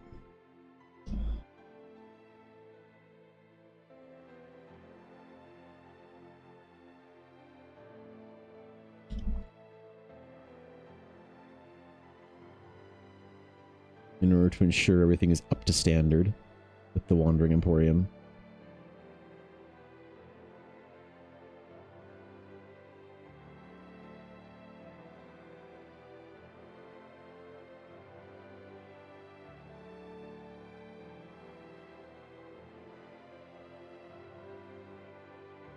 Obviously, I'm going to need a dark layer of fill for all this stuff, but I want to get the shading and stuff done on it and hatching before that, I think. And then when we slap the fill layers on, they should look pretty good. But anywhere that I'm going to slap a fill layer on, I want to have it be properly hatched and textured beforehand.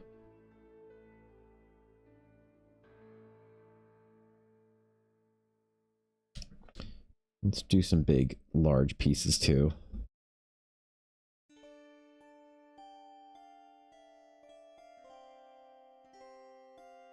I say I don't want to over-render it, because there's a small part of me that kind of wants to do this in color as well. I might try it, so I should probably avoid doing big, sweeping areas like this, shouldn't I? Yeah. I have to kind of resist the urge to spend a lot of time doing that.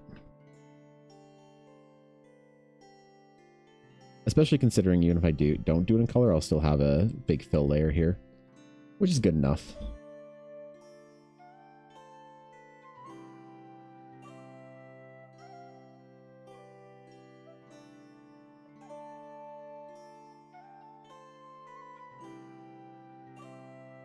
Disappointed party mom.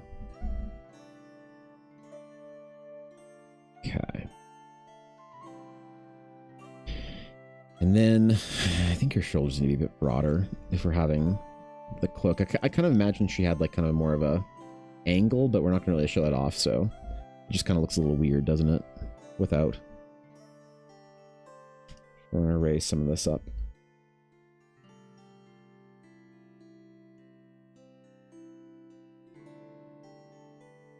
There we go. That works. Bro. The Emporium. He looks sick.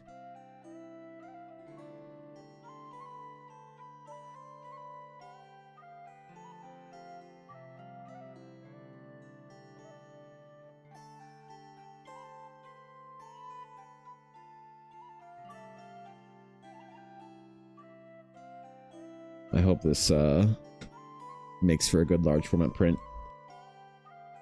Because I actually want to get like a vintage frame and print the Emporium. And I want to put them up, or I want to like get them framed and put them up in a very specific location. So I think it'd be funny. Have this like old school kind of like noble portrait or whatever. And just show the you know, nobility and dignity of the Wandering Emporium. What I don't get though is why the Emporium is so popular with people that like don't even play D&D or like know anything about the project. I don't understand why he gets so much attention at conventions. People will buy prints of him without knowing shit about him. People will buy bookmarks. Like the Emporium bookmark is one of the most popular bookmarks that I sell on at the store, the retail space that Ella has. And I don't know why. I have to restock the Dragons and the Emporium the most often. And then one of my prints, the Floating Pools. Which that would, oh my god, that would be such a sick large format print. Because it's so long, it's so tall. Oh, okay. Maybe we might do some experimentation today.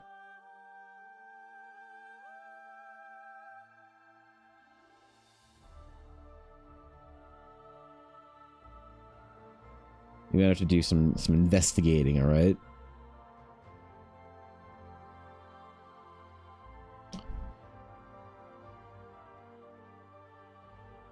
Okay. Bro, how are you not done yet? The whole thing is sticking out the other side.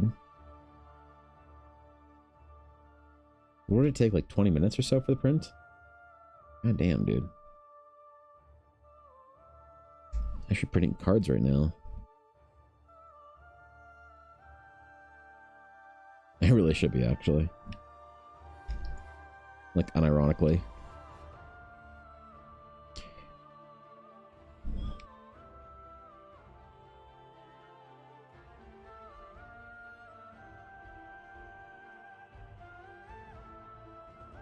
Okay. Now the patterns and stuff on her cloak, I want to be similar to the Astral Sage patterns. But ultimately a little bit different, like a little bit more, like, I don't know, archaic looking. So maybe I'll create a style guide at some point in time for like Sage versus Knight patterns. Because the only thing I really have down is that the rings are different, you know? I get soup while I was away. Excellent. Good. It's good to feed after arting, Taku. I approve of this. Bro, I haven't had soup in a long time, man. Elle made me a mushroom soup or a stew like a little while ago that was so good. Besides that, I just don't eat soup anymore. I don't know why.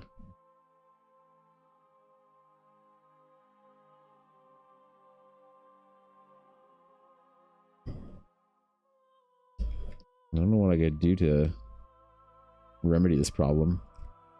Problem is, like, all the good soups and stuff have like a lot of like onion and garlic and shit in them, and I can't eat any of that anymore.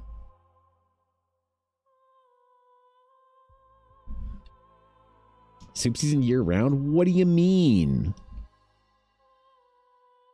What the fuck do you mean year round? Only acceptable summer soup for me is somen. Cold ass somen noodles. I'll eat that shit sometimes. Not really a soup though. It's a noodle and broth. A distinction without much of a difference.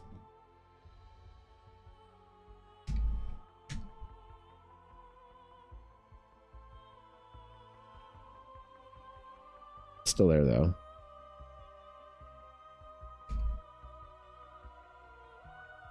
The hell, man? Bro, these hotkeys are getting on my nerves, bro. Oh, it's done. It's done. Okay. Let's see it. Let's see it. Hold up.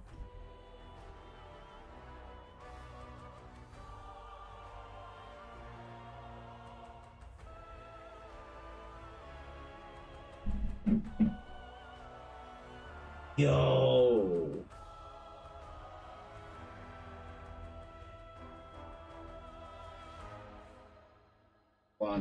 my fancy Japanese print paper cutting scissors.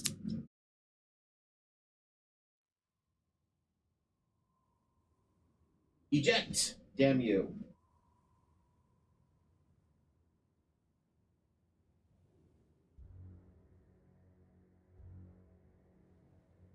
Eject, please. Paper, what do you mean cut the...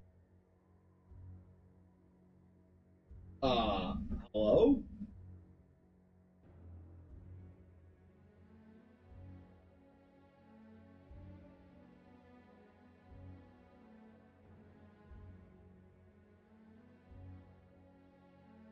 What the fuck? Dude, it didn't eject it for me to cut it. I gotta cut it off the fucking spool now. Bro, my printer just said no, fuck you.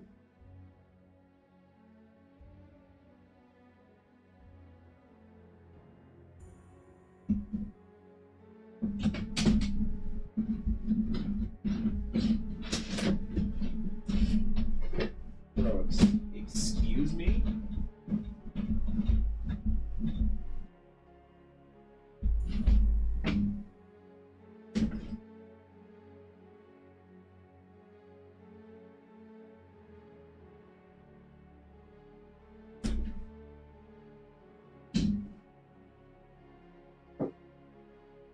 Well,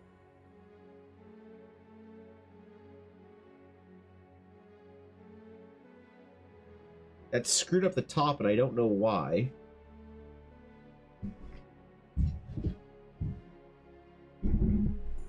I don't understand what happened. Here, I'll show you. This is why we do test prints. So we have our paper here, looking good. But the weird line of, like, black on the top. This is what our Wandering Emporium is supposed to look like.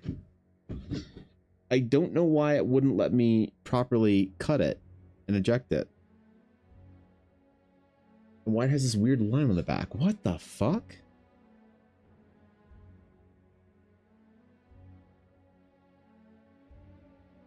I'll have to mark this as a test print or destroy it.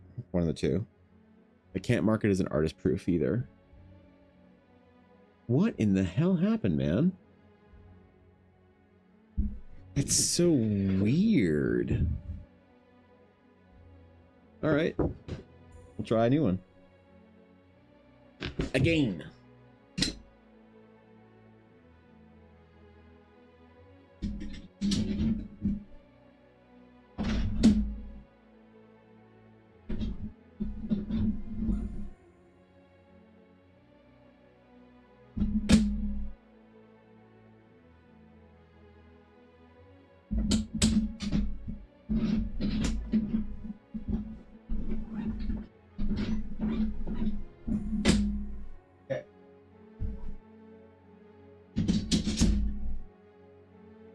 How much black that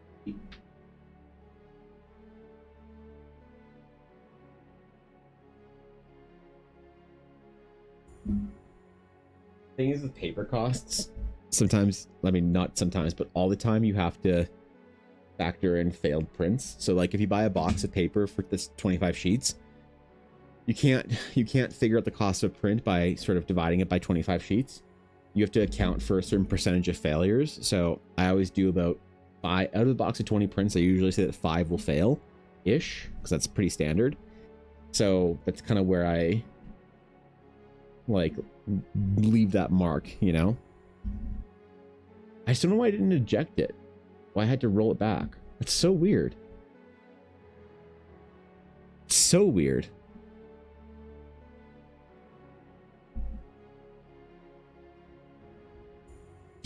Paper load error. All right.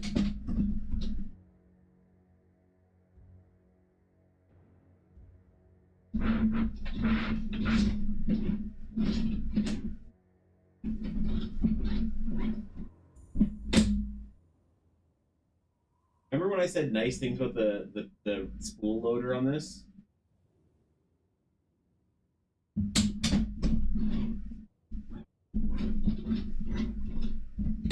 Remember how I said when it was actually pretty good? You guys remember the before time too? I remember the before time. I remember all about when I said the paper was good. I remember all the time that the worked.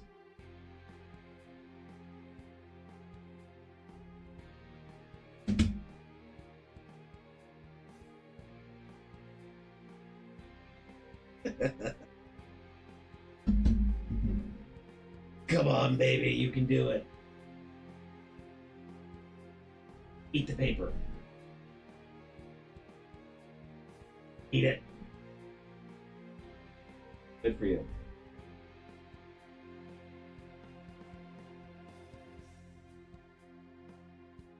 You know you want to print the Emporium.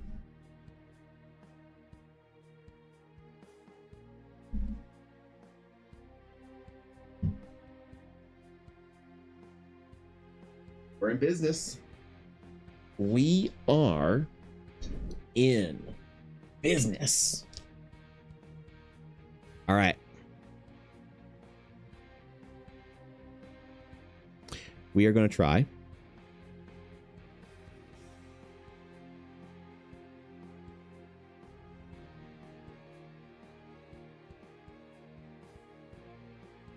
We're going to try going 7, 7, 7 instead of 6, 6, 6 for this.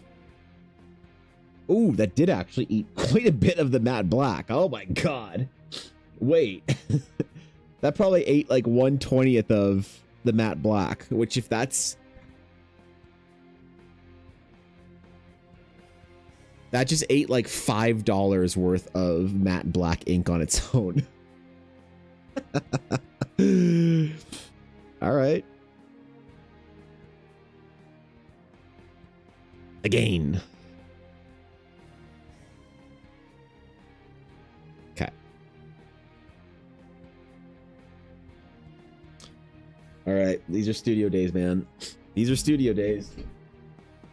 We experiment. We try. We figure out. And we get unbelievably trolled when things don't work. But of course, it'll work out.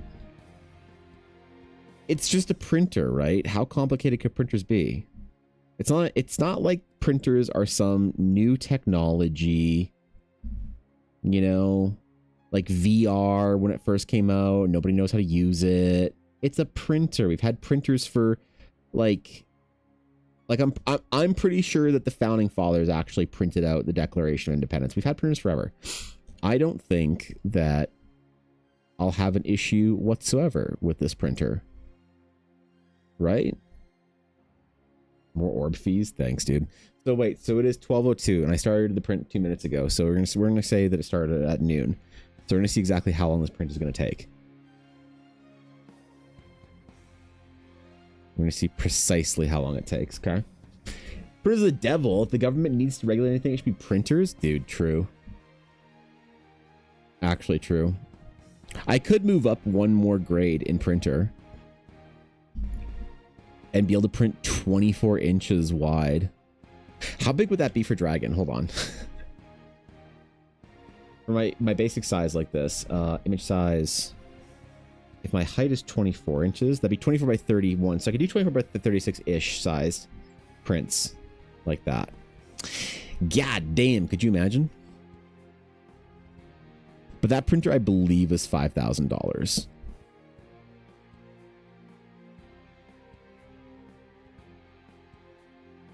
Maybe it was more. Maybe it was a $10,000 one. I forget. I should look it up out of sheer curiosity and demand that I get a new printer at some point in time. You know? I will say, though, that girl at the expo, she made my, or not the expo, she's the market. She made my entire weekend when she said that whoever does my prints should like I should thank or whatever ever does my prints because they do an amazing job. I was like, well, funny you should mention. Ha. Made my whole weekend, dude. I got to nerd out about Prince with her for like 15 minutes. And you know, I need to make a new sign or whatever that says that my art is Giclée Prince from Eldara, because there's so many people that like come to the table and be like, what's all this from? Is this Zelda? What I don't get is why people think that there's a piece that I have called Floating Pools. I don't get why people think it's from Zelda, but like I hear it all the time. Oh, bro, it's Breath of the Wild fan art. I've never played Breath of the Wild, so sorry. I played Breath of the Wild for around maybe 40 or 50 minutes, probably not even that long, and I was thoroughly bored. And I think that it was one of those things that like I just wasn't like in it, you know? Like if a game hits you at the wrong time, you're screwed. You need to be in the right mindset for a video game to hit. And if you're not, sometimes you can like build a bad association, be like, oh, I tried the game and it sucked. And then, you know, really it just was the wrong day, the wrong week, the wrong whatever. You know, and I think that's what happened with Breath of the Wild. So that's a nice picture for the farm, or once this one can't keep up with demand. I mean, so what is the...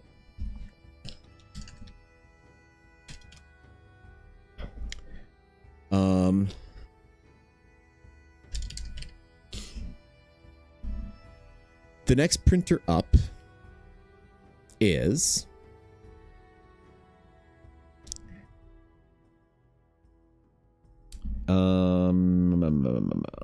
audio accessories, more printing and scanning.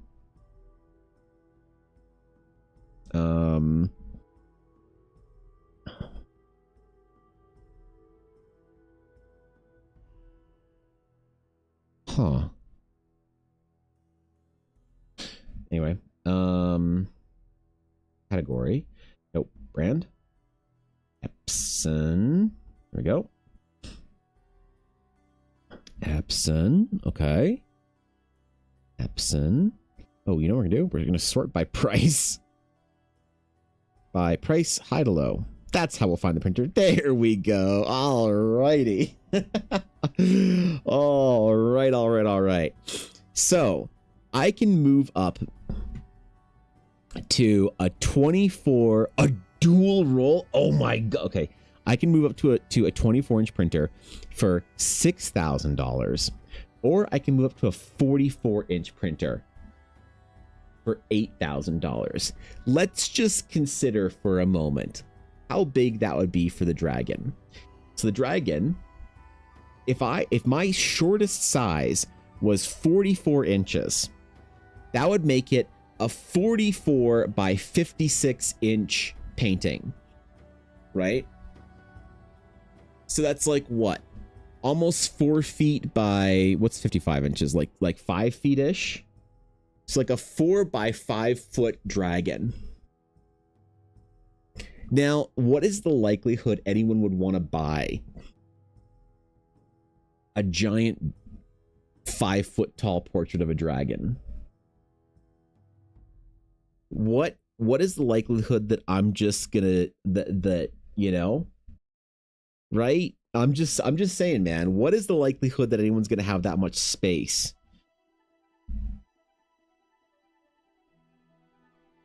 Wait, do you not have what? How many cartridges does this have? Oh my god, that's so many. 1, 2, 3, 4, 5, 6, 7, 8, 9, 10, 11, 12. 12 fucking cartridges. So it has yellow, vivid magenta, cyan, light cyan. So it has the addition of orange and green. Interesting. And it's got them in different spots on the printer. That's so cool, dude. That's so fucking cool.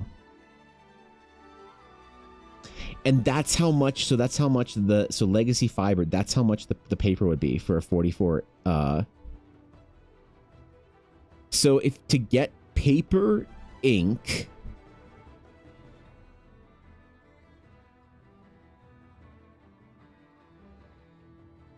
P9570. What ink would that use? These are $220 each. So, or $230 each times 12 would be $2,700 for the ink. So it cost me $11,000 to buy and set up this printer. Oh my god. Holy man. To buy paper, ink, and the printer, it would cost me $11,000 for this printer. And the printer is probably, what, 5 feet wide? Oh my god, that'd be the entire size of my fucking closet over there. Where would I even put this monster? This absolute unit. Holy shit, dude. Not the same cartridges, that increases the inventory cost for sure. Yeah, no printer basically uses the same cartridges. Even printers that, like the difference in the P800 and the P900, they still use a different cartridge, unfortunately. But I will say, so these are 350 milliliters, and mine are 50. So ultimately, now here's me coping. Ultimately, you're actually saving a decent amount of money on ink, because these cartridges would last you forever. Now, I know you are printing in a large format here, so they probably drain faster, but still, these cartridges would go a lot further than a lot of other ink. Huh.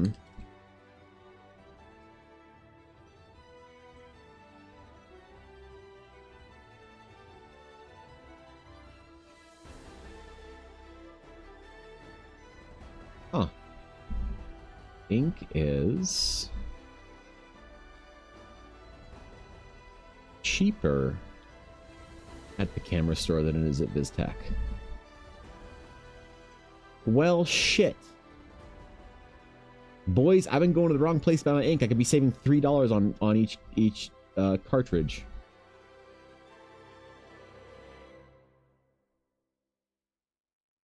What the fuck is a spectroproof?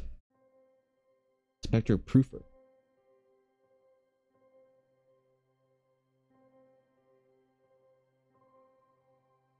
Oh, and it cuts it for you. Oh my god, dude.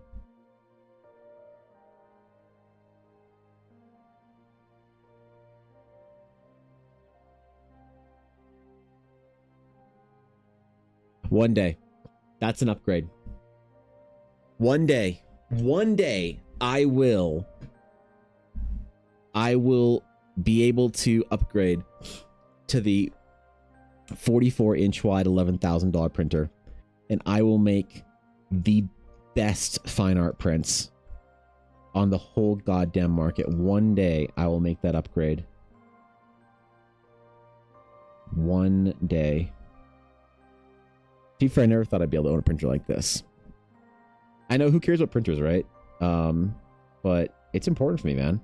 It's very important. What I always tell people at conventions is that the reason I do my prints on my own, the reason I spend so much money on them and I invest so heavily in them, it is not like if you make the investment of several thousands of dollars like I did on this printer, that you like save money, right? In the long run by being able to make your own prints. That's not the case at all. It is way less expensive to have your prints made and order them than it is to do it yourself. The reason I do it is because I want to have my own hands on my prints, right? I want to make them with myself. It is a creative integrity. You could be cynical and say it's an ego thing, but I don't look at it that way. I'm just trying to be fair here. Some people would say it's an artist ego thing. To me, it's a creative integrity thing. It is I live in a digital world and I make a digital project that is impermanent. And if I were to make reproductions of that impermanent product in the physical world, I want to make them. It's a creative integrity thing for me. Not to say that other artists that don't choose to do the same thing don't have creative integrity. For me personally, that's a personally defined creative, what's the right word? Marker, milestone, benchmark, something like that, or whatever. But yes, Cass, bigger tablet, better artist, bigger printer, better artist. Because if you can afford an $11,000 printer, you're probably selling a decent amount of prints. That's what I'll say. That's what I'll fucking say, man. So the meme is a meme, but it's actually kind of true.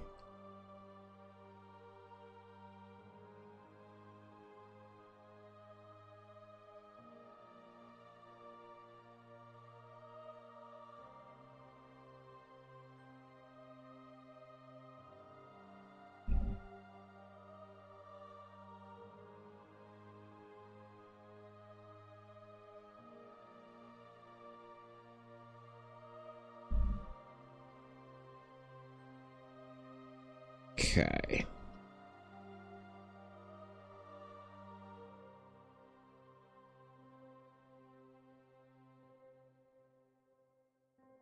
It wouldn't help with trading cards at all, though, because I don't want to print trading cards on the on a roll. I could save a bit on paper costs by printing from a roll. But the problem is then the cards are like, they come out, I don't know, slightly bent. And I don't like that. I want them to be like flat, flat, flat, flat, flat. Like, I want them to be like razor flat, like Galaxy Goldfish flat, like, so they're easy to cut and they don't like bend at all when packaged.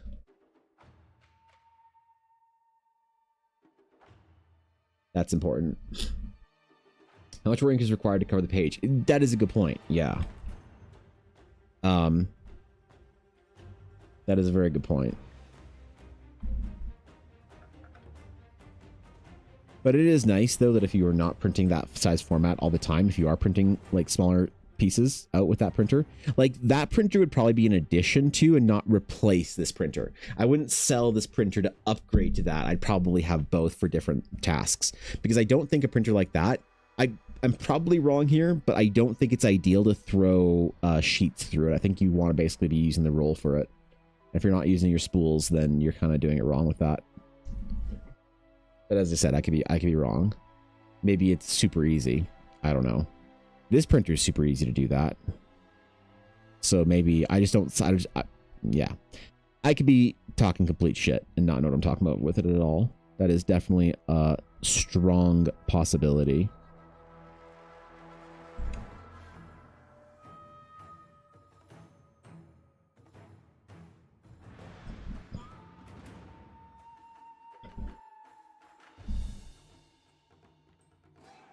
So I could be overthinking it, but I probably still want to have both printers.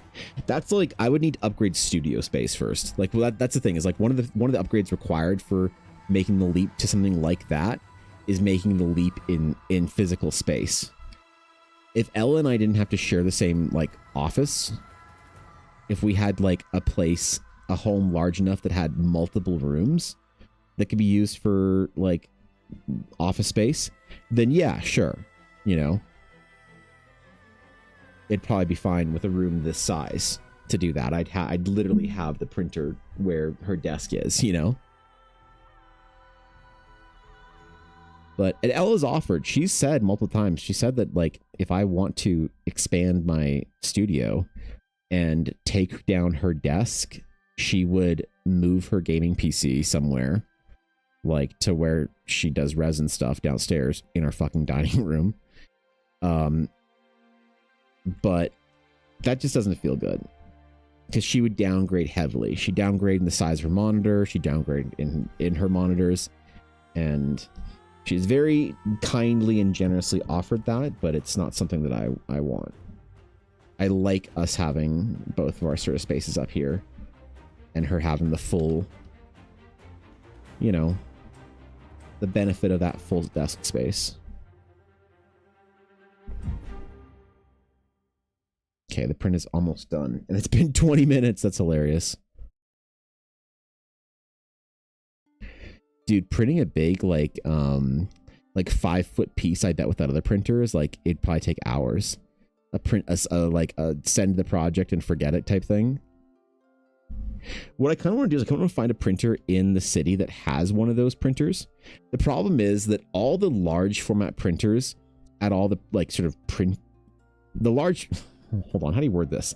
The large format printers at all the different printers in the city that I know of, they have the large format ones that don't have the quality of that kind of a printer on them. So they don't have the ability to print at that high enough resolution.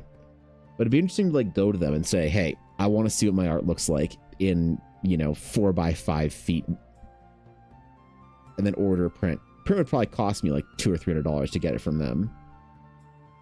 Printing is not inexpensive, man. When I was in art school, that was the main cost that we had to incur week to week was printing. And holy shit, we paid a lot for printing. Now you could there was like a print lab in the school, but it was really shit. It was really, really shit for two main reasons. The first reason was that the actual printers that they had at our schools, like print lab, were really bad, like just garbage 0.5 out of 10. So your stuff would look like shit. But the other problem is the guy that ran the print lab was and I don't mean to be disrespectful, that dude was away most days that he was supposed to be in there, like his hours that were like his posted hours for the print lab being open. He was away for most of the time.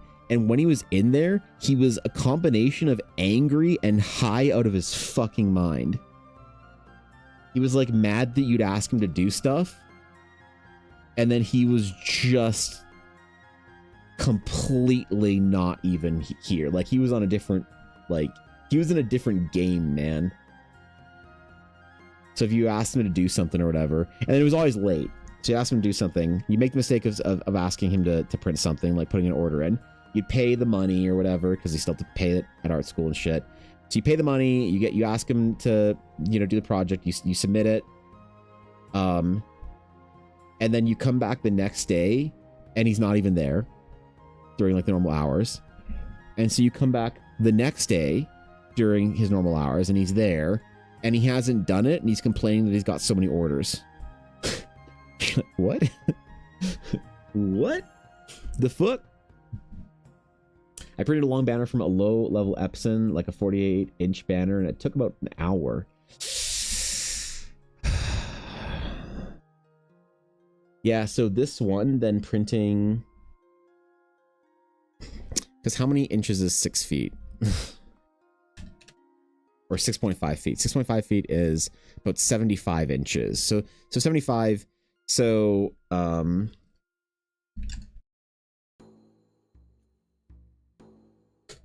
so that's like 3.5 of these. So it would probably take,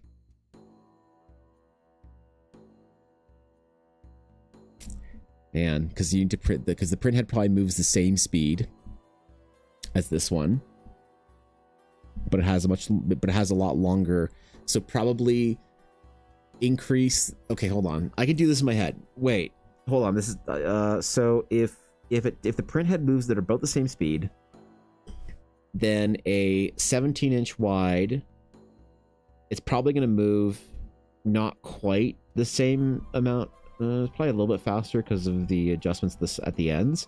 I'm going to say it's probably going to take 3 times as much to print an inch length of print. So if it takes a half hour to print 17 inches wide, it probably takes 3 times. It'd probably take an hour and a half to print something this wide. Then we're going to multiply that by about 3, maybe 4, because of how large the print would be if it's a full 5 or 6 feet long. Oh my god, we're looking at probably like an 8-hour print, like a 6 to 8 hour print. Printing at this quality and this resolution legitimately would probably be for a whatever by whatever print would probably legitimately be an 8-hour print. Holy shit. Yeah. And I wonder why it's like several $100s to get big fancy prints made. So it would actually be at that point in time when you're printing that large, I think it would actually be economical to buy the printer yourself. Because to buy, okay, so you'd have to sell prints. Let's just say for paper costs everything all in, you'd probably have to spend about $13,000 for your paper as well, and paper plus printer. And you probably sell your prints for about 300. So you need to sell about 40 prints. So I could do a Kickstarter for a 6 foot by 4 foot dragon. And if I could get 40 pre-orders, then I could buy the printer and I would make nothing on the Kickstarter or the time put into it. But at the end of all of it, I would own an $11,000 or $8,000 printer. You probably actually need closer to 50 pre-orders at $300 Canadian though. 300 Canadian. So I don't know what that is in American. It's basically free, you know, after conversion. What's 300 Canadian in American? Like $17.08. So yeah, man. And I could print like a 6 foot tall Emporium and then spend to get a 6 foot print framed though, you would probably be in the territory of several $1,000s. All of this just for a joke, just so I could get a giant The Emporium made. Oh, it's done. All right. All right. Let us see. Let us see this done. Please let me eject it properly.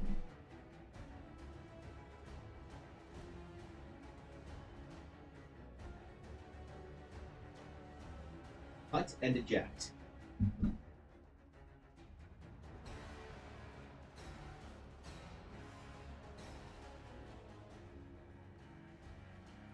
Oh shit. It fucking worked.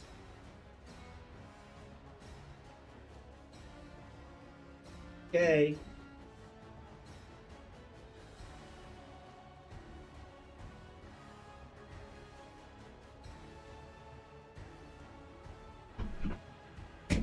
My friends, it appears as if we are in business. Hold on, let me quickly make this a proof.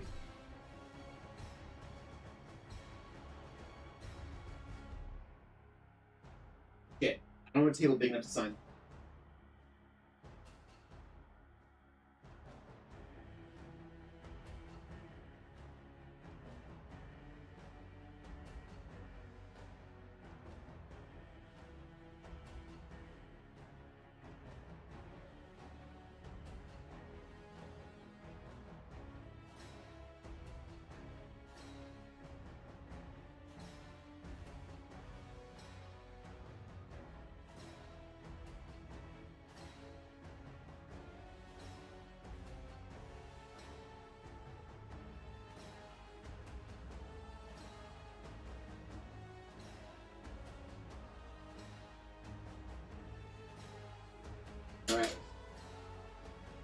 All right, here it is. All for a meme. You guys ready? Here it is. There it is. No, focus. Damn it. Thank you. The Wandering Emporium. Look at that. Whoa. Artist proof. AP. That's look at that. Jeez, man. Hold on, let me turn my light up real quick. Right, brighter, brightest of lights. Look at that. How about that, man? Should I add this as one of my... So I need to have a bit of an inventory for my limited edition prints on my print store. because right now I only have 2 and one of them's almost gone. And I want it to be a thing that like I want to make it, basically I want to make a big video, and like I don't leverage my following ever on Instagram and TikTok and shit, but there's like 25,000 people that follow me on those platforms. So I want to start focusing on my print store more. So I want to make like a proper introduction video to my print store, add all my products on it, have the trading cards, have the prints, the limited edition stuff, the whatever, all ready. So that in the new year, I can do a big formal launch and be like, look, I've got cool stuff in my print store. And so I want to have about 3 or 4 more limited edition prints. And what do you guys think? Think the Emporium deserves to be a limited edition print? I could do it to like a series of 5, because I don't think it would be as popular as any of the other prints I do. But I could do... Oh, hi. Okay, there we go. I could do it as a series of 5, maybe. I think. That looks pretty cool, dude. I'm not gonna lie. That turned out, like... That turned out decent. Yeah, no crashes yet today, Salesian. I'm impressed by this, dude. I think that worked out not too bad, if you ask me. 30-minute print, though. Holy. I still need to trim. I need to trim the top and bottom, right? But, yeah, I don't know. Like, the Emporium's a bit of a joke, so I don't know if anyone would actually want one. But I could do a limited, like, 5. Well, people buy them, though, at conventions and stuff. People buy the Emporium print. You know? I don't know, man. It's got like look at the definition of the blacks in the background. This so that all the different brush strokes and the nuances in there, that is what you spend $2,000 on a printer for. My old printer would not have been able to do this. This is fun though. Look at it, man. That's cool. That's rad. Okay. Too bright. Oh god. Oh. Here we go. There we go. All right. All right, there we go. The artist proof Emporium. Done. Yeah, you see how the lighting affects it so much? Oh my god. It looks very flat now, so. Throw them up there.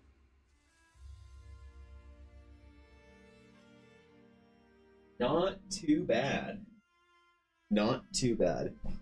Okay. Today's a studio day. Today's experimenting day. Opening orders. Yeah, can you add the Emporium in 17 by 22 to the print store? You can send it live, Ella. I don't care. Like, I'm not doing a formal drop or anything for these. I just want them up as inventory so that when I do my formal drop, like, I'll always probably put stuff up live without making a big announcement on it. Doom is a series of 5. I don't want them to be big series. I just want to have a couple of different listings under the fine art sort of like limited edition prints. So when I do a big launch in the new year, I have them there. Okay. I want to try one more thing here, okay? We're going to try one piece. Not 10 so you have them for events. I don't think people are going to want them for events. These are expensive prints. The paper alone on that's probably $20. Okay, the black ink alone on that was $5. Like, material cost on these prints are probably like $40-something. So I don't want to necessarily do them for events because you know, then I have to like take them and I have to bring large scroll tubes with me because these are like, I don't know if you got, actually I'd be curious to ask Steph or Steve or somebody who got a print how the experience was opening it, because it's like, it comes with the gloves, it comes with the, you know, it's like hopefully rolled in the sheets and taken care of and whatnot. Like, I hope that it arrives like in pristine, taken care of, whatever kind of like condition. I really want that to be a good experience. So wrap the hell of that thing. Well, that's how proper formal fine art prints come, is they come between acid-free paper, rolled in that, put in the bag for water protection, you know.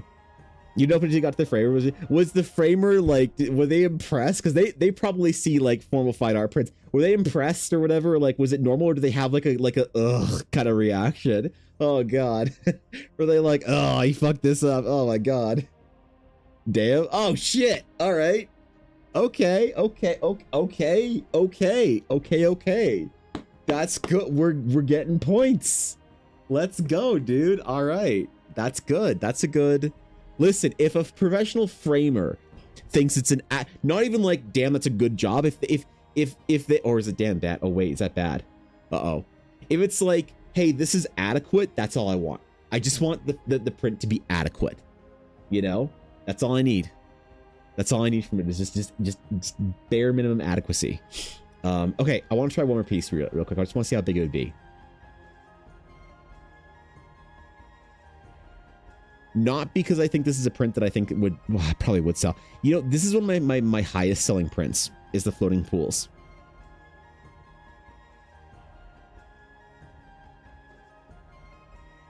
I just kind of want to see how big it would be. Oh my God. How big? What the fuck? 27 inches tall is what it has it at right now. 26 point something. So if I made it 28 inches wide.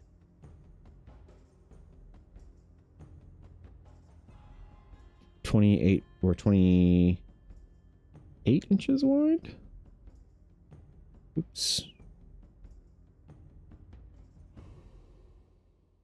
Width 28.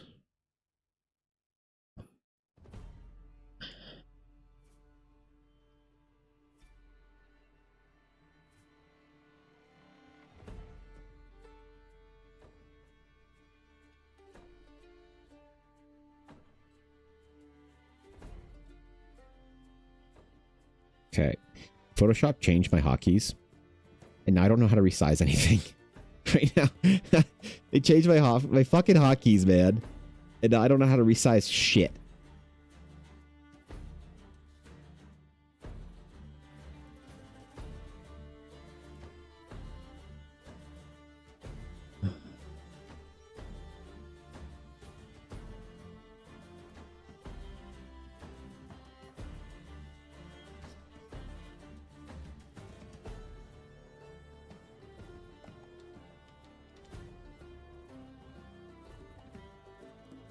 So we need to trim.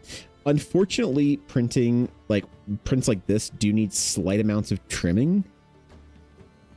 It's not quite big enough for 29 inches. We'd have to trim off the sides.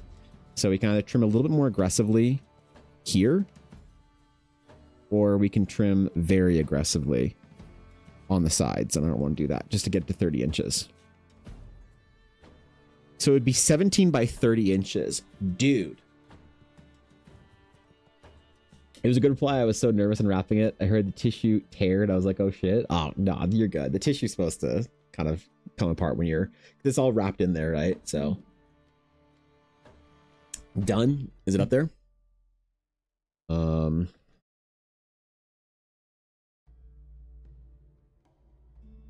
me see. Min print series. This one, oh, it's on cold press. Okay, yeah. Limited edition to 5 fine art Giclée print the Emporium. Hell yeah. 17 by 22 size, must be shipped from separate from other products. Yeah. Okay. Cool.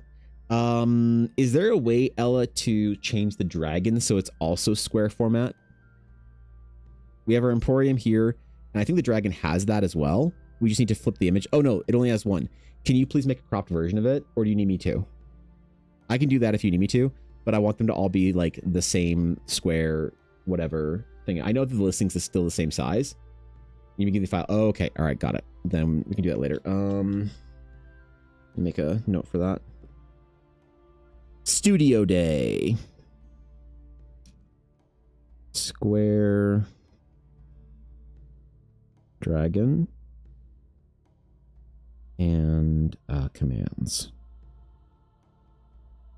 All the things I said I was going to do yesterday after stream, I definitely didn't do. They had to go out. I feel like going damn is always good. Well, that's the thing. I hope so. That's things, Legion. Like you put extra vowels in there, and yes, if there's an extended vowel, it's always a good thing. But Steph just said damn. And that could be good, or it could be like Ah, damn, you know? Right? Like, damn is good, but damn. It could go either way. I'm overthinking this. Are the islands shaped that way because of the cool way you draw them or by some kind of process the abyss when they form? Entirely because of the way that I think about drawing islands like this. Entirely. The islands can raise from the abyss in all sorts of different shapes. There's no pattern behind it. These ones, the reason it looks like this is just for a sense of symmetry. Like the jagged sort of like bottom is very common in the flat tops, but here I accentuated it because I wanted there to be sort of an overall diamond shape, a symmetry to the piece, if you will. So that was somewhat intentional. Should I try one? Should I print one? I print one. Okay, I'll print one.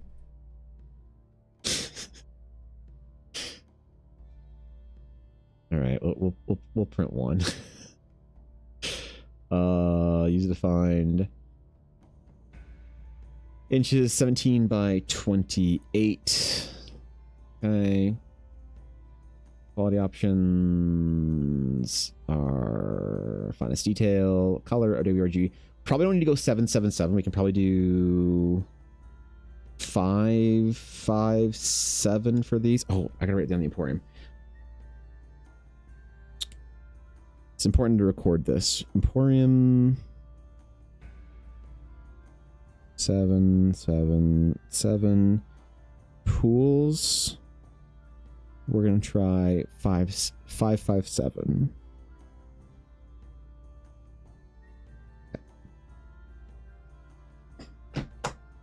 Let's try it.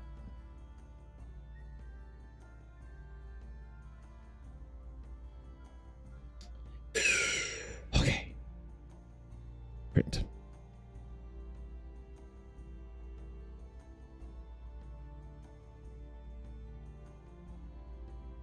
All right. All right. It has been sent to the printer. Fuck. Don't beep at me. Paper out in the roll paper unit. What the fuck? What are you talking about? Get in there.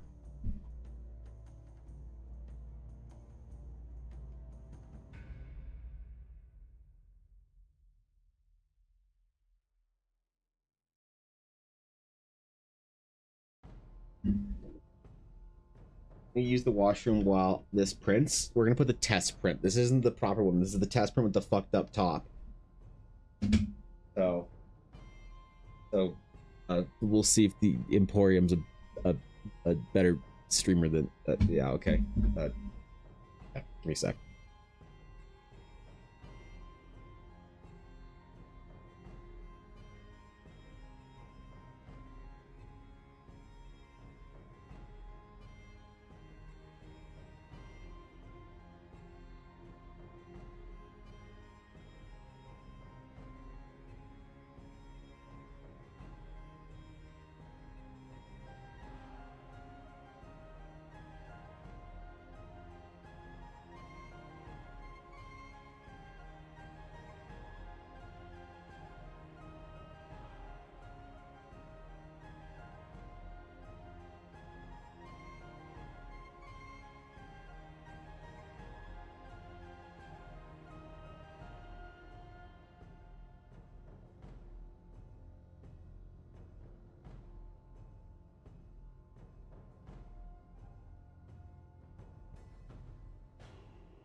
Bro.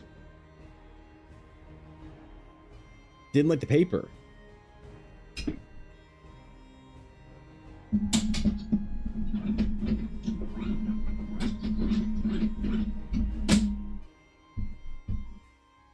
Dude, eat the paper. What the fuck? It eats the paper or else it gets the hammer again.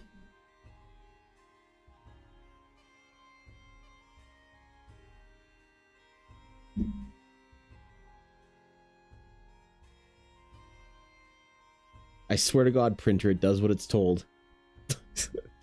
I'll wear your fucking face. Wait. Emporium stream? Yeah. All right, Steve. Have fun, man. Have the best time at the event. Be good. Take care of yourself. Be safe.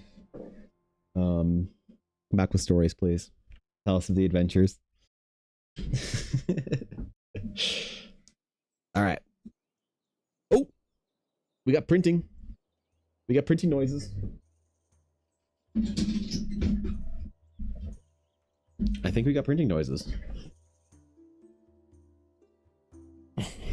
Listen, Salesian, you have to have a somewhat unhealthy, slightly creepy relationship with your printer.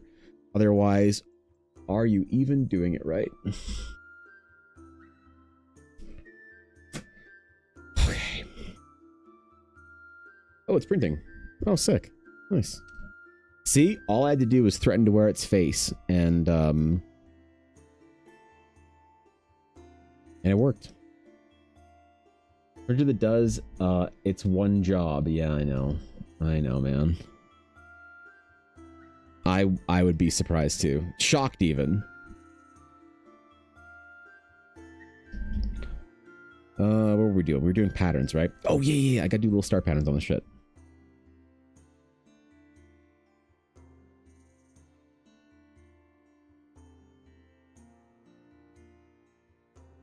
We'll see how long this print takes. Should be about a half hour again, because it's not too much big. Well, it'll probably take longer than that, actually. Now I think about it. What I need is like a table or whatever for the print to extend onto, like as it's being like the print tray comes out pretty far, but it doesn't come out far enough. And the problem is, why does that matter? The issue is, if you have your printer, okay, and the print tray extends out like a little tongue sticking out, the paper, if it falls off the end, you will get these like roller marks on the page towards the end, like as it's coming out towards the end, like this little indent of the roller, because as the print gravity pulls down on it, it pushes up on the roller here, so you get little indents on it. So I need to get like a tray or a table or something that it can extend onto without falling down, without being pushed down. So they won't listen to you otherwise. Exactly. Like, exactly, man.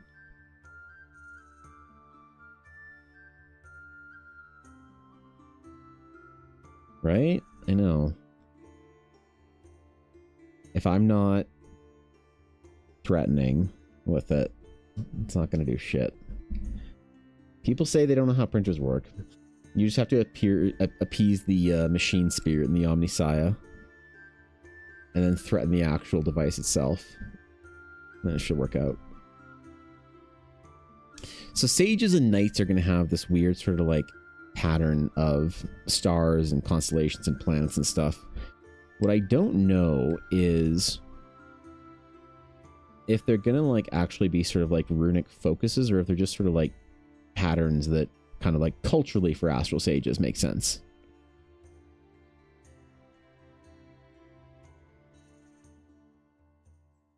You know?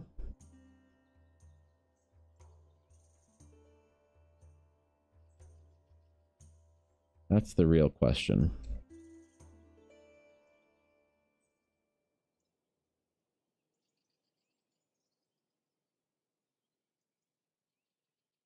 Okay. We're building layers here. The problem is you have to kind of like do a little bit more texturing and hatching than you'd think. for pieces like this. Mostly because when the dark wash layer gets applied over top of it, you lose a lot of it. You kind of need to like be a little heavy-handed sometimes whenever there's a wash layer going over top of anything.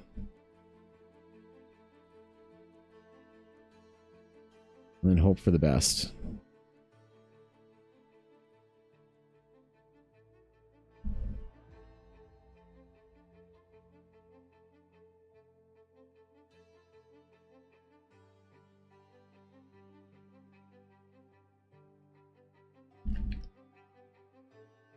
So the cloak is going to be darker than the collar, I think. You know, let's throw some wash layers on here. We'll do a 50%, see if that's too dark.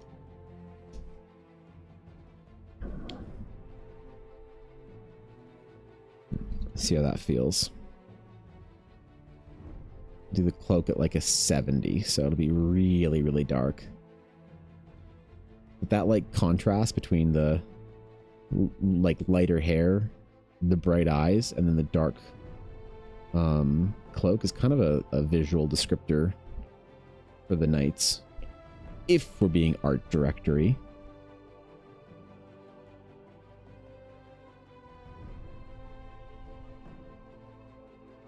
Which we definitely are not, because I don't, not that important.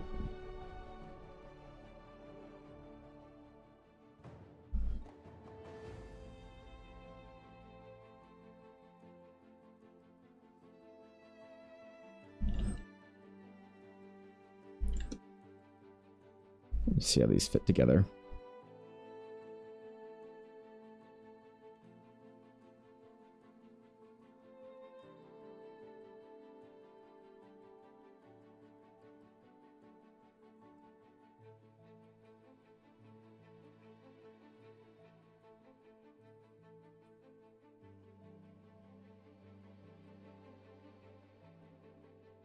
Okay. I also just became very, very aware of the fact that I haven't done my stretches yet today. I just had to switch my grip bed. For the beta to come out? For the Sage? I mean, I could probably post it anytime now. I just want to get some more spells in. It doesn't have enough spells. Problem with the Sage and the Knight is the Knight, I feel like, has more, like, this. I think the Astral Sage cantrip, I think, is more interesting than a basic attack. But people have this like idea in their head, I think, that basic attacking is more satisfying than cantrip casting. I don't know why, really. You know? Melee players will... Maybe it's because, like, I don't know, actually. Maybe martial and melee players have more to do with positioning. But then again, you have your rangers that are just happy to just sit back and twang away at their enemies.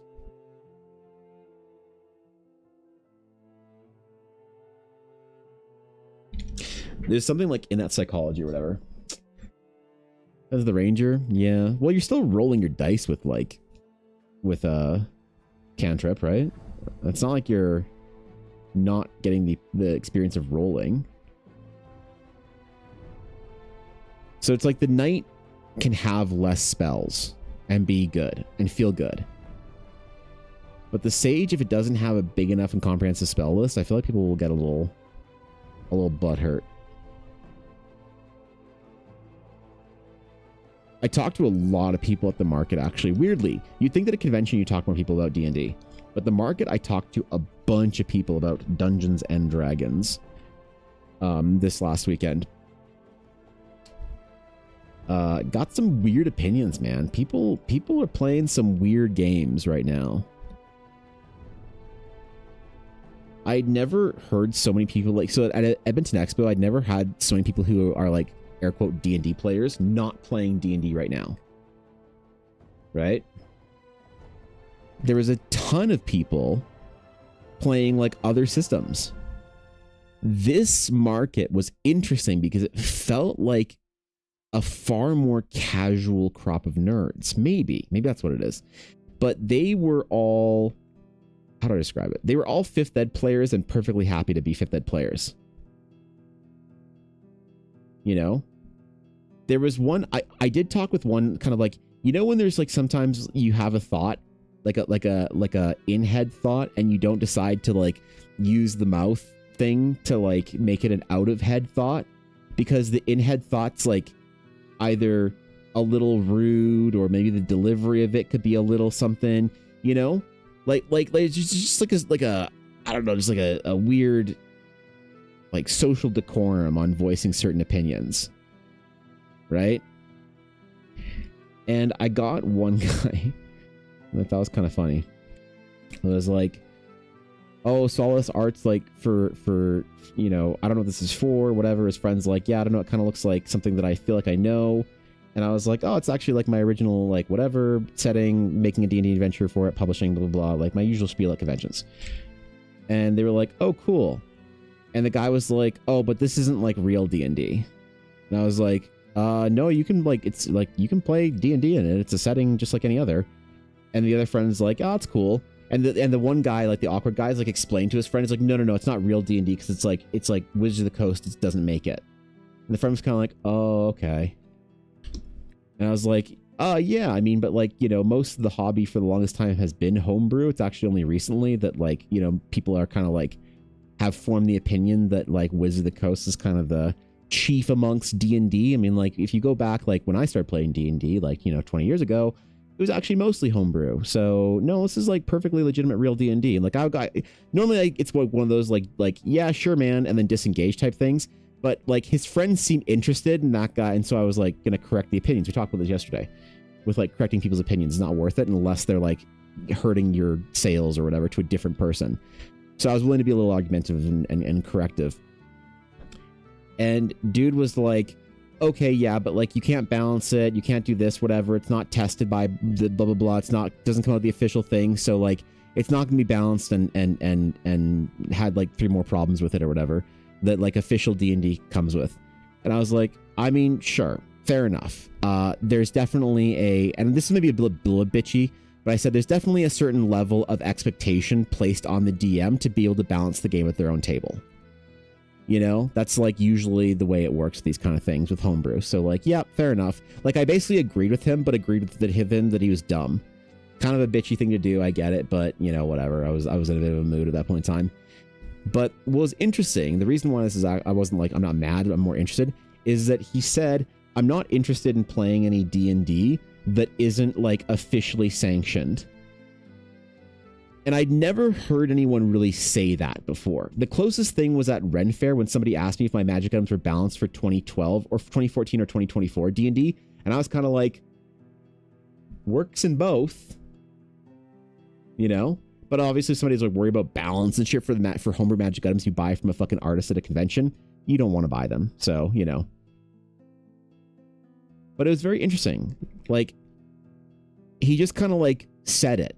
When I hear a lot of other people like kind of thinking it or whatever, he just said it. And it was like a moment for me where I was like, huh, these people do exist. And in a greater quantity than maybe I had like given credit for. They just exist. They don't want to play anything but like official Wizards of the Coast, Dungeons and Dragons, TM 1995 Gary Gygax trading card game. If it doesn't have all the official like documentation, they don't want it. But that's becoming more and more common, which is like kind of bizarre. And so when I'm trying to find like the actual kind of like opinions of the people, trying to figure out what people want out of things, I'm getting some weird feedbacks at conventions. I'm trying to figure out if that's the norm. Like, is the enthusiast group of D&D nerds that I meet on Twitch in this chat, that's you guys, are we the norm? Or is that the norm? You know?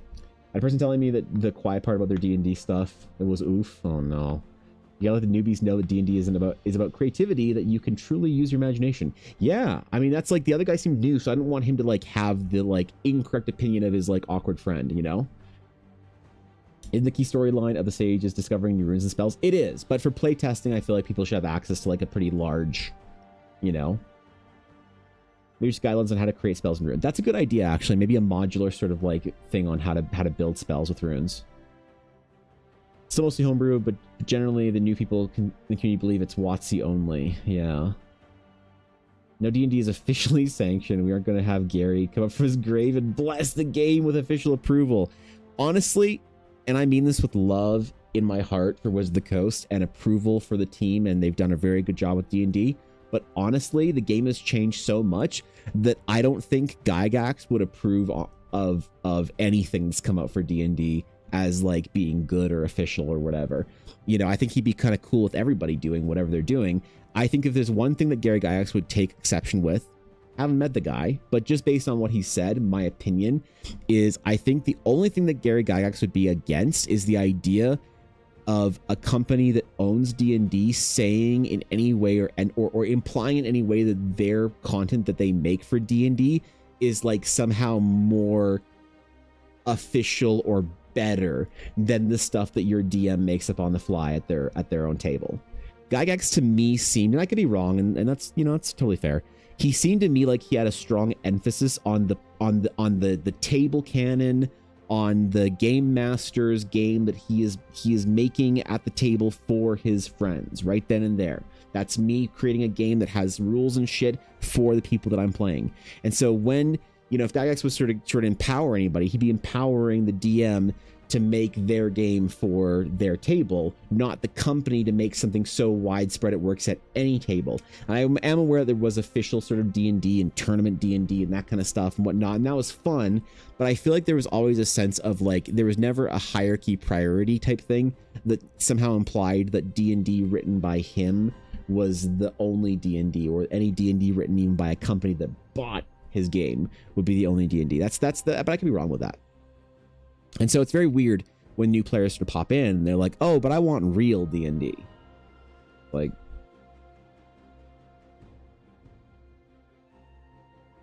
what does that mean, you know? I do think it's fault of Baldur's Gate 3 that convinced most people what official approval is. I think the guy was talking about. I don't think that it's Baldur's Gate 3, to be honest. I see where you're coming from. I'm not saying you're wrong, but I do disagree. I think, in my opinion, from what I can see, I think that the issue of what is considered to be official D&D has come from the way that Wizards of the Coast has presented the game and emphasized their own adventures, and they don't really talk about or really give much approval towards your homebrew. They might have a little thing, a little blurb here and there about like, you know, here's how to do this or that, you know, at your own table, or like you should make your own adventure. That like they have a little bit about that, but I got the impression, I could be wrong, that in previous editions of D&D that there was more that it was more like we're creating tools for you to build your D&D as opposed to creating the product that you're going to play with as it is. And so Baldur's Gate 3, I don't know if it did you know, harm or good for that issue, but and I could be wrong, maybe it's done worse, did more damage than I thought, but like, you know, in some cases, like also Critical Role has probably contributed unintentionally to that issue. Obviously, like Wizards of the Coast saying like, oh, we officially recognize Critical Role as real D&D, you know, where there's not as much support in like if WotC had in some ways a showcase once in a while for great homebrew, and they kind of do ish, but not really. If WotC like kind of like said every once in a while, guys, this cool book, you know, the quintessential Paladin books from back in third edition, you know, but for 5th edition, this person's making this cool book, looks really good. This Kickstarter over here for this D&D content, super cool. Like if they did more of that kind of like stuff and more like of a community showcase, whatever, marketplace type thing, I bet you it would probably be better.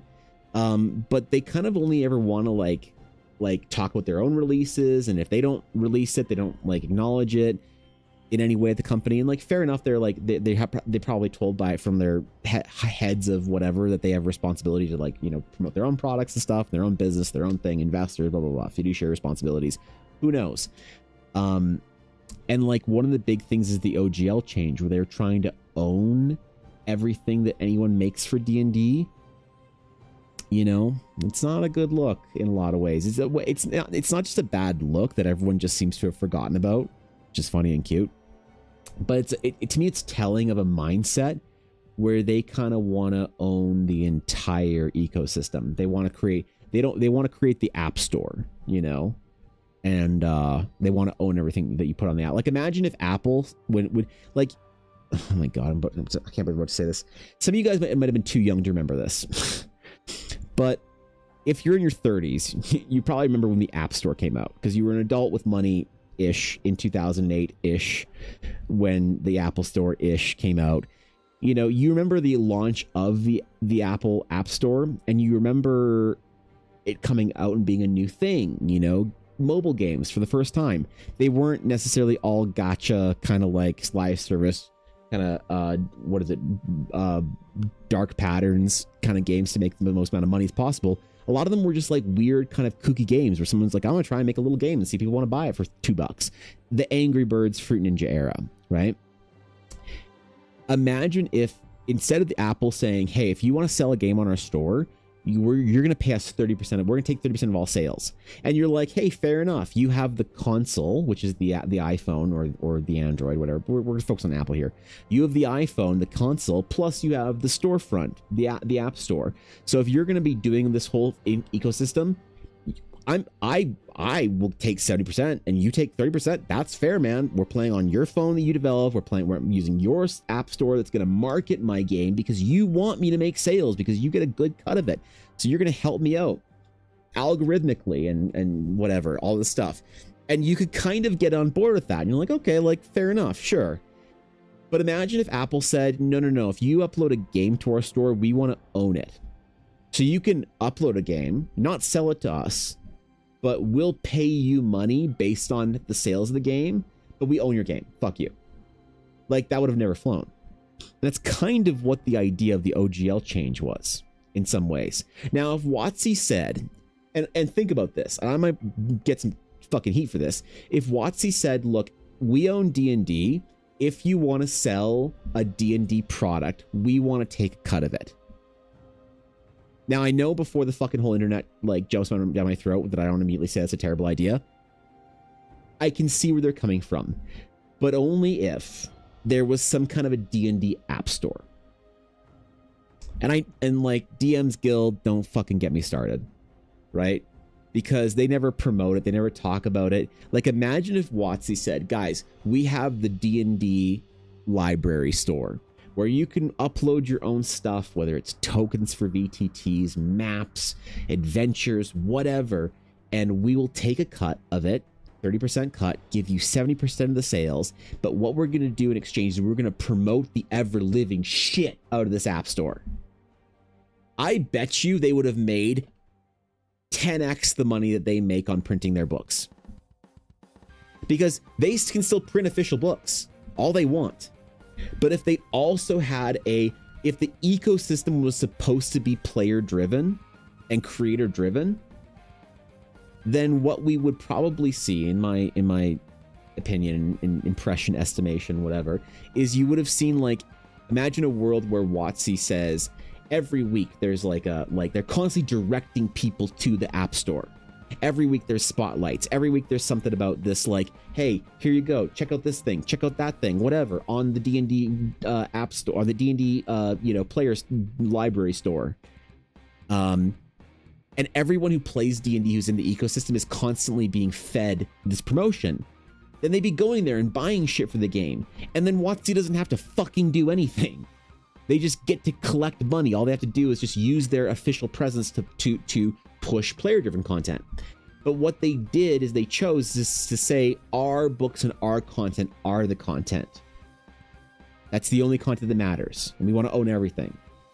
So I think they chose the wrong strategy, even from a greed monster, money grubbing, just make me the most money viewpoint. I think that doing something that would have been in favor of the players, the communities, and the creatives, I think they would have made more money. Because, like, imagine if Apple said, we're not gonna ever let people make apps for our app store. We are the only people that are gonna make apps for the app store. Now, yeah, sure, you can go download a phone game and you have to install it on your iPhone, but it's kind of a problem. You can't just one-click download. Anything on the iPhone app store is an Apple-made game.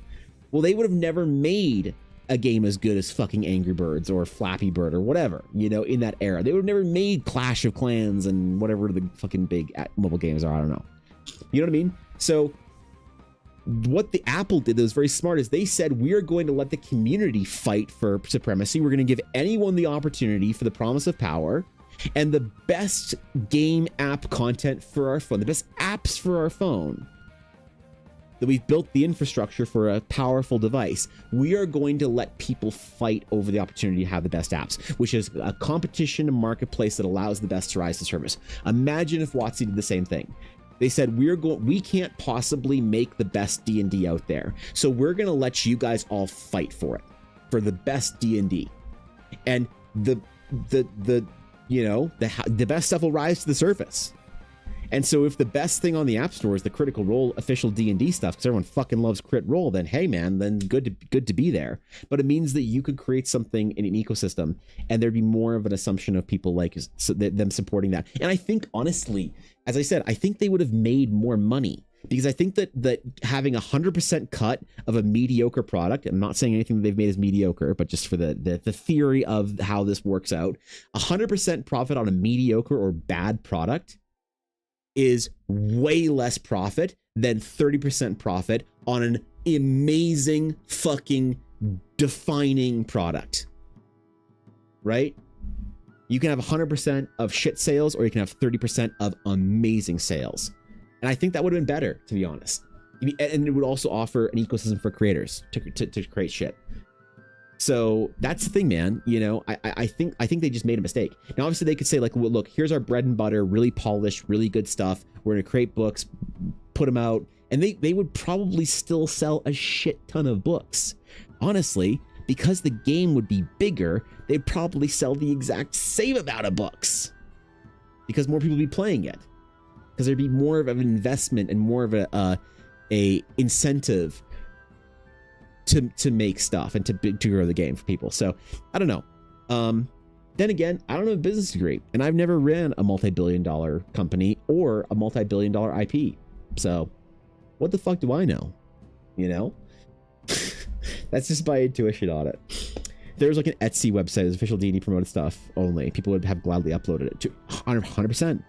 Owning everything people make and forcing them you/us to figure out how to pay them for it is gross. Yeah. Kind of what D&D Beyond is currently doing, as D&D Beyond now has third-party content on it. D&D Beyond WotC gets a cut, but the creator gets most of the profits. If that's the way they're doing it, that's awesome. Too fucking little, too fucking late, in my respectful opinion. And also, if I as somebody who my job is D&D didn't know about that, they're not marketing it well enough. Right?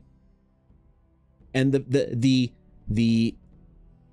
proposition of D&D Beyond to me has always been a bad one. And I remember this comes back to the very first day I found out about D&D Beyond, where I was at the game store. Full story before. I was at the game store. I was working there. I knew about D&D Beyond. I was very excited about it. Someone bought a 5th edition book, and I asked my manager, hey, do we have the codes yet for this D&D Beyond thing? And he's like, what codes? I was like, yeah, like when somebody buys a book, like how do they like, this guy wants to know how he gets his book on D&D Beyond. He's buying a PHB for D&D, and his friends told him to be like, how does he get it? And my manager's like, he has to buy it on D&D Beyond as well. I was like, no, but it's like full price on D&D Beyond. It's like the same price, basically. He's like, yeah, he has to buy it there again. I'm like, so if he buys his book, we don't have like a code card or something to stick into it that he gets a code to like download the book for free? Manager's like, no. He has to, if he wants the physical book and he wants it on D&D Beyond, he has to buy both. And I was like, everything I was excited about for this website immediately dried up right then and there. Just died. So the proposition for D&D Beyond was so good you couldn't resist it. And then they built a marketplace on top of that. That would have been awesome. But you try to get too much of the pot that, you know, you try and get your hands too in the pockets or whatever. And then people don't really want to, you know. So that's the thing. I don't know. I don't know if that would even change or fix things in the ecosystem right now. Hundreds of people asked Gary about a rule or told him they changed it. He would just answer, as long as you had fun. Other game companies are always talked about and advertising in Dragon, Dungeon, and Polyhedron magazines. TSR's own retail store, the Dungeon Hobby Shop, sold products for many other gaming companies, including Games Workshop, Avalon Hill, Judges Guild, and all the miniature companies, fanzines, and periodicals from other companies. Sure, I think that's the way you got to do it.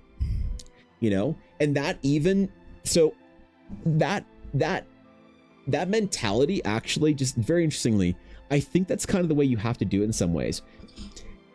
There's a convention in Calgary that really opened my eyes. It's called ArdCon.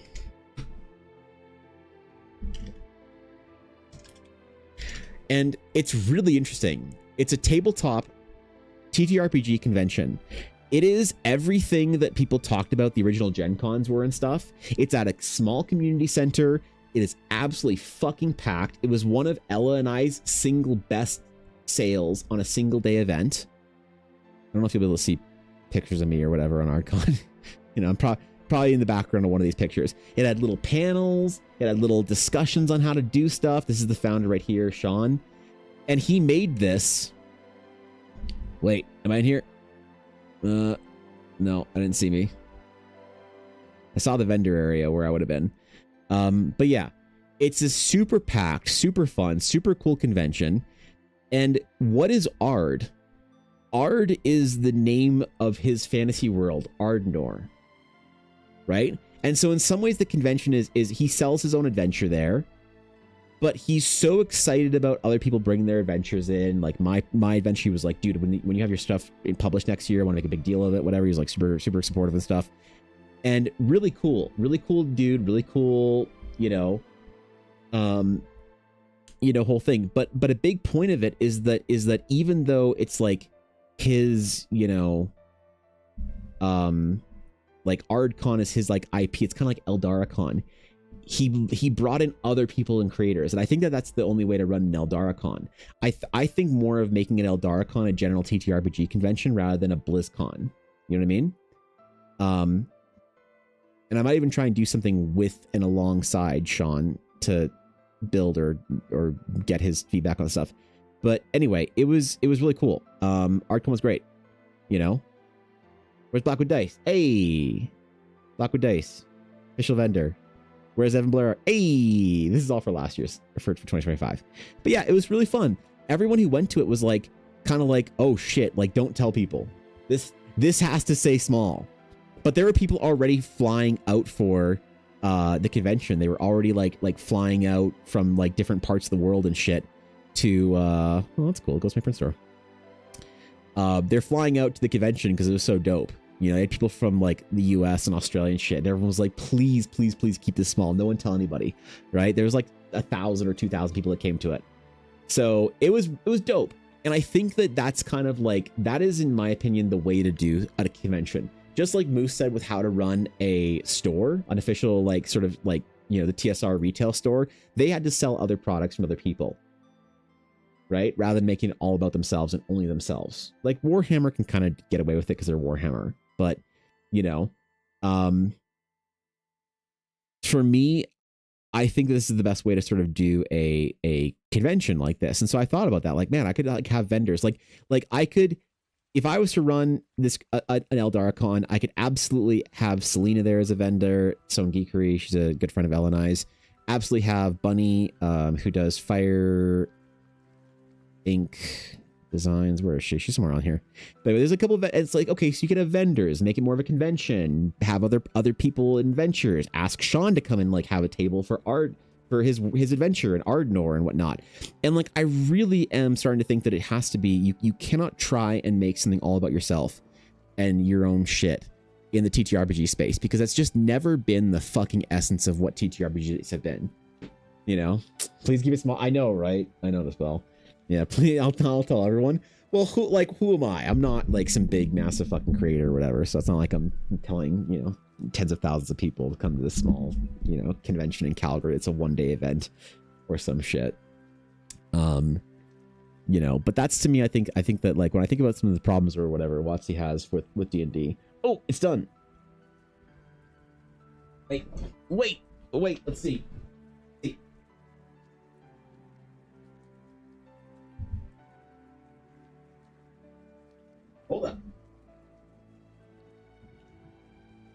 hold up. Hold up now. Oh my god, this is fucking huge. Holy shit. What the hell?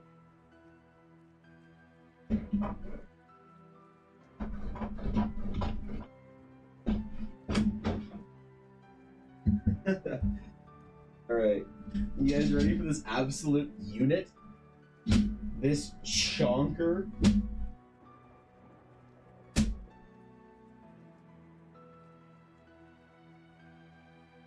Alright.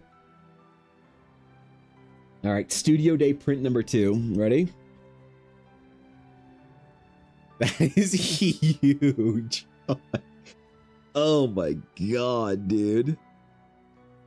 Bro. I don't know. It's a little low res, but it's not bad. Well, actually, no, it's fine, to be honest. You know, dude, it's such a cheap pants schemaz that I do using this, like, pencil brush. That means that when it goes a little bit lower res and you can see slightly more, like, texture in it, that it just kind of, like, works, right? What do you think? Should I make this a limited edition print on the print store as well? I could do this as number 2 or whatever. Number 2 limited edition print. It's between this and the gate and the Horizon ring. So I'll show you the two that it's print between. Between this one and this piece. And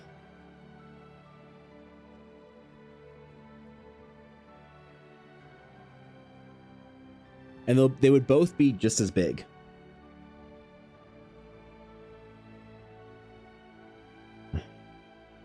Okay, dude. Okay, chill. It'd be between these two pieces. So either Horizon Ring or the floating pools. Now the thing is, this print, I like the one on the computer. I like the Horizon Ring more as a piece. But this print sells a lot and really well at conventions. This is my second, like, of all my non-dragon art pieces, this one sells the most. I don't know why, but it does. I don't know. Like, I'd do more like floating island kind of artwork or whatever. Like if I did, oh man, okay, maybe I should do one. But yeah, it's between these two, so. Oh my god, oh my god. Only an art proof, we're fine. Only an art proof. Only an art proof. Want both? Because I want to have I don't want to have a billion pieces of limited edition art. Like it's supposed to be a limited series. I lost the link. There we go. Okay, I'm good. I want to have like all my prints are available in smaller formats, you know, 8.5 by 11 and 13 by 19, and you can get all of them. For the limited print series, if I have too many limited edition prints, then it kind of like destroys the point of them being sort of fine art prints. So I wanted to have 5 in total for when they officially launch, and like everyone in my stream has access to this stuff beforehand. But when I officially launch this shit and make a big deal, promo videos, you know, activate that big 25,000 following on Instagram and whatever, post this shit to YouTube and, you know, shorts and TikTok and everything like that, before I like sort of step out into the light as a public kind of artist that has a print store and try and build my print store, I want it to be like sort of built in like kind of, you know, have a solid foundation of a print store. And I don't want there to be too many limited edition prints. I want there to be a cool selection, but I don't want there to be like a billion limited edition prints, because it just kind of takes away from, in my opinion, takes away from the point of them being fine art prints. You know, if everything's available for like as a limited run, I have to be very careful when I want to activate and use a print as a limited edition. Because once I'm done, I will only make of this size 5 Emporiums ever. And so if I'm gonna activate that and use it, you know, there has to, within the fine art market, there is a certain aspect of collectability in that an artist just doesn't make a billion copies of things forever. So it's like, I don't know, it's kind of a hard thing to balance, but yeah, I only want to have 5 pieces. And if I have, I feel like the Horizon Ring and the floating pools are a little redundant. They're very similar. And I'm fine having my one big Eldara title painting, you know. I'm fine having a big dragon. I'm fine having the Emporium because it's a little different. And if I have one more kind of vertical print and then one more dragon, that's good enough for me, you know, for now. So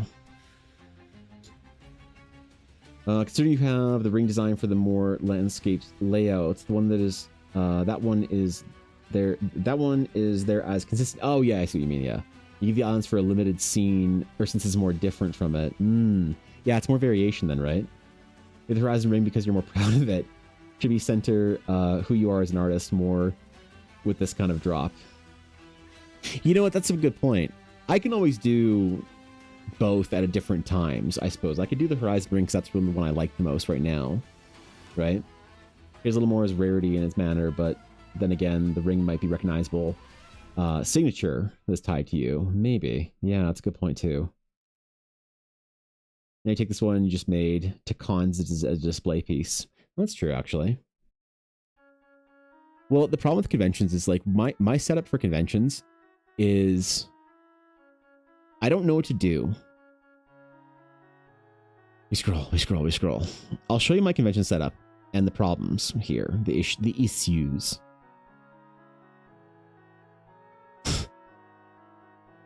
Oh my god. Oh my god, I'm just scrolling. Wait, where did I pass it? I had to have passed. Oh, I'm probably in Reels. No, I'm on everything. What the fuck?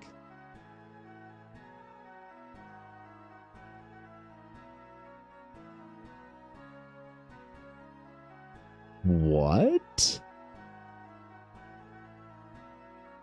The shit? Because this was fucking last year. What? Did I never post a...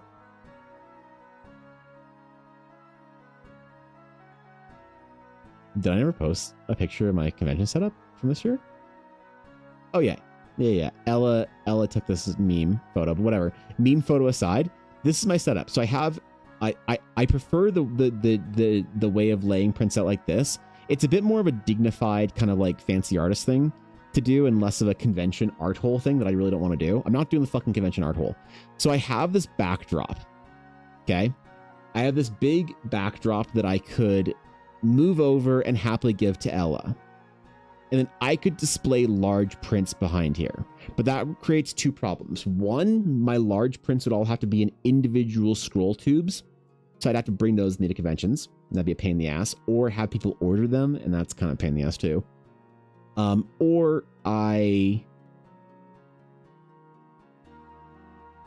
then I need to have like a bar and figure out how to like, God, man.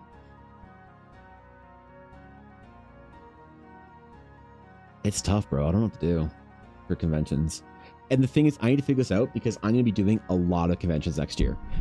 I did not want to do any conventions this year or next year, but I'm now signed up for a ton, you know? The big print will grab attention from across the hall. People might buy a smaller one when they see how good it looks. Yeah, it's a good point, actually. It's a good point.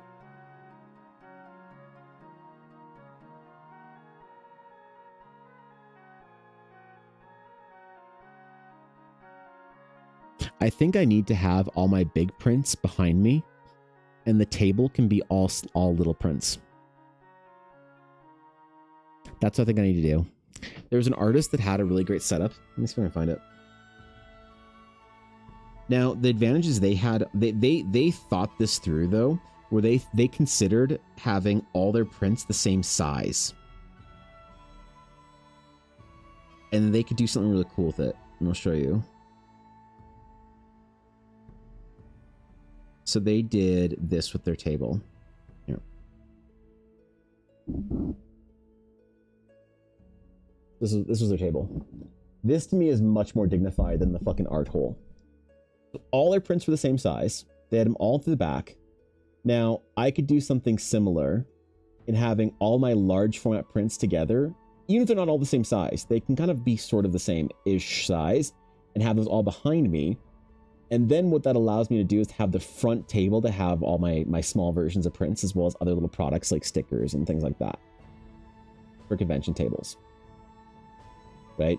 The only thing that would be an issue is the limiting factor of like having, you can't get out of either one of those sides. So it's good. This is a great end cap sort of display, but don't forget, I'm always going to be besides Ella.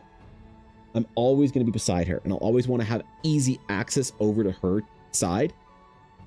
And I don't think I want to have it cut off from one side either, because then people don't see it as they're walking down. So I just want to have a backdrop like that, which I could do. I could just have the very back section here.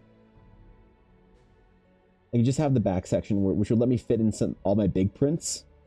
And then I have all the small stuff in the front, you know, and then have like something saying that every print's available in both sizes or something along those lines. I don't know, man. I gotta figure it out. But whatever. Successful prints today. Successful arts. But that is it for today. I need to go to the mall and grab a couple of supplies, actually, for a couple things, and maybe see if my paper's in stock. My $1,000 worth of paper for trading cards, because that's a thing I did. Was spend $1,000 on hot press paper. So, yeah, I'm gonna bounce and see if I can hit them up before they get too busy. Stop by Taco Bell too. I can't stop by Taco Bell. It's on the other side of the city. Can't do it. Last time I offered Ella the opportunity for Taco Bell. She said she wanted girl dinner instead, and we just got ice cream. So, paper price? Yeah, I mean, like I spend way more on my paper than like prints of 13 by 19 size usually cost me around $10 per print. Usually around $10. Well, if I'm not losing any sheets, maybe more than that. But yeah, I spend a lot on paper because I want the quality. But you know, yeah. All right. Well, I'll see you guys tomorrow. It'll be a dope day. We'll chill, and then Fan Art Friday right after.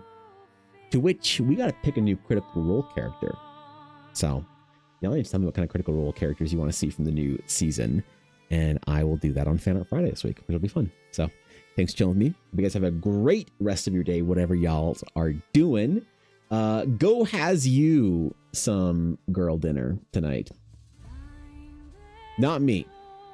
I'm cutting. I'm entering my winter cut as of December 1st, but I'm starting early. So, it'll be tough. I'll be hungry and irritable all the time. Either way, I'll see you guys later. Have a good one. Until next time. Farewell.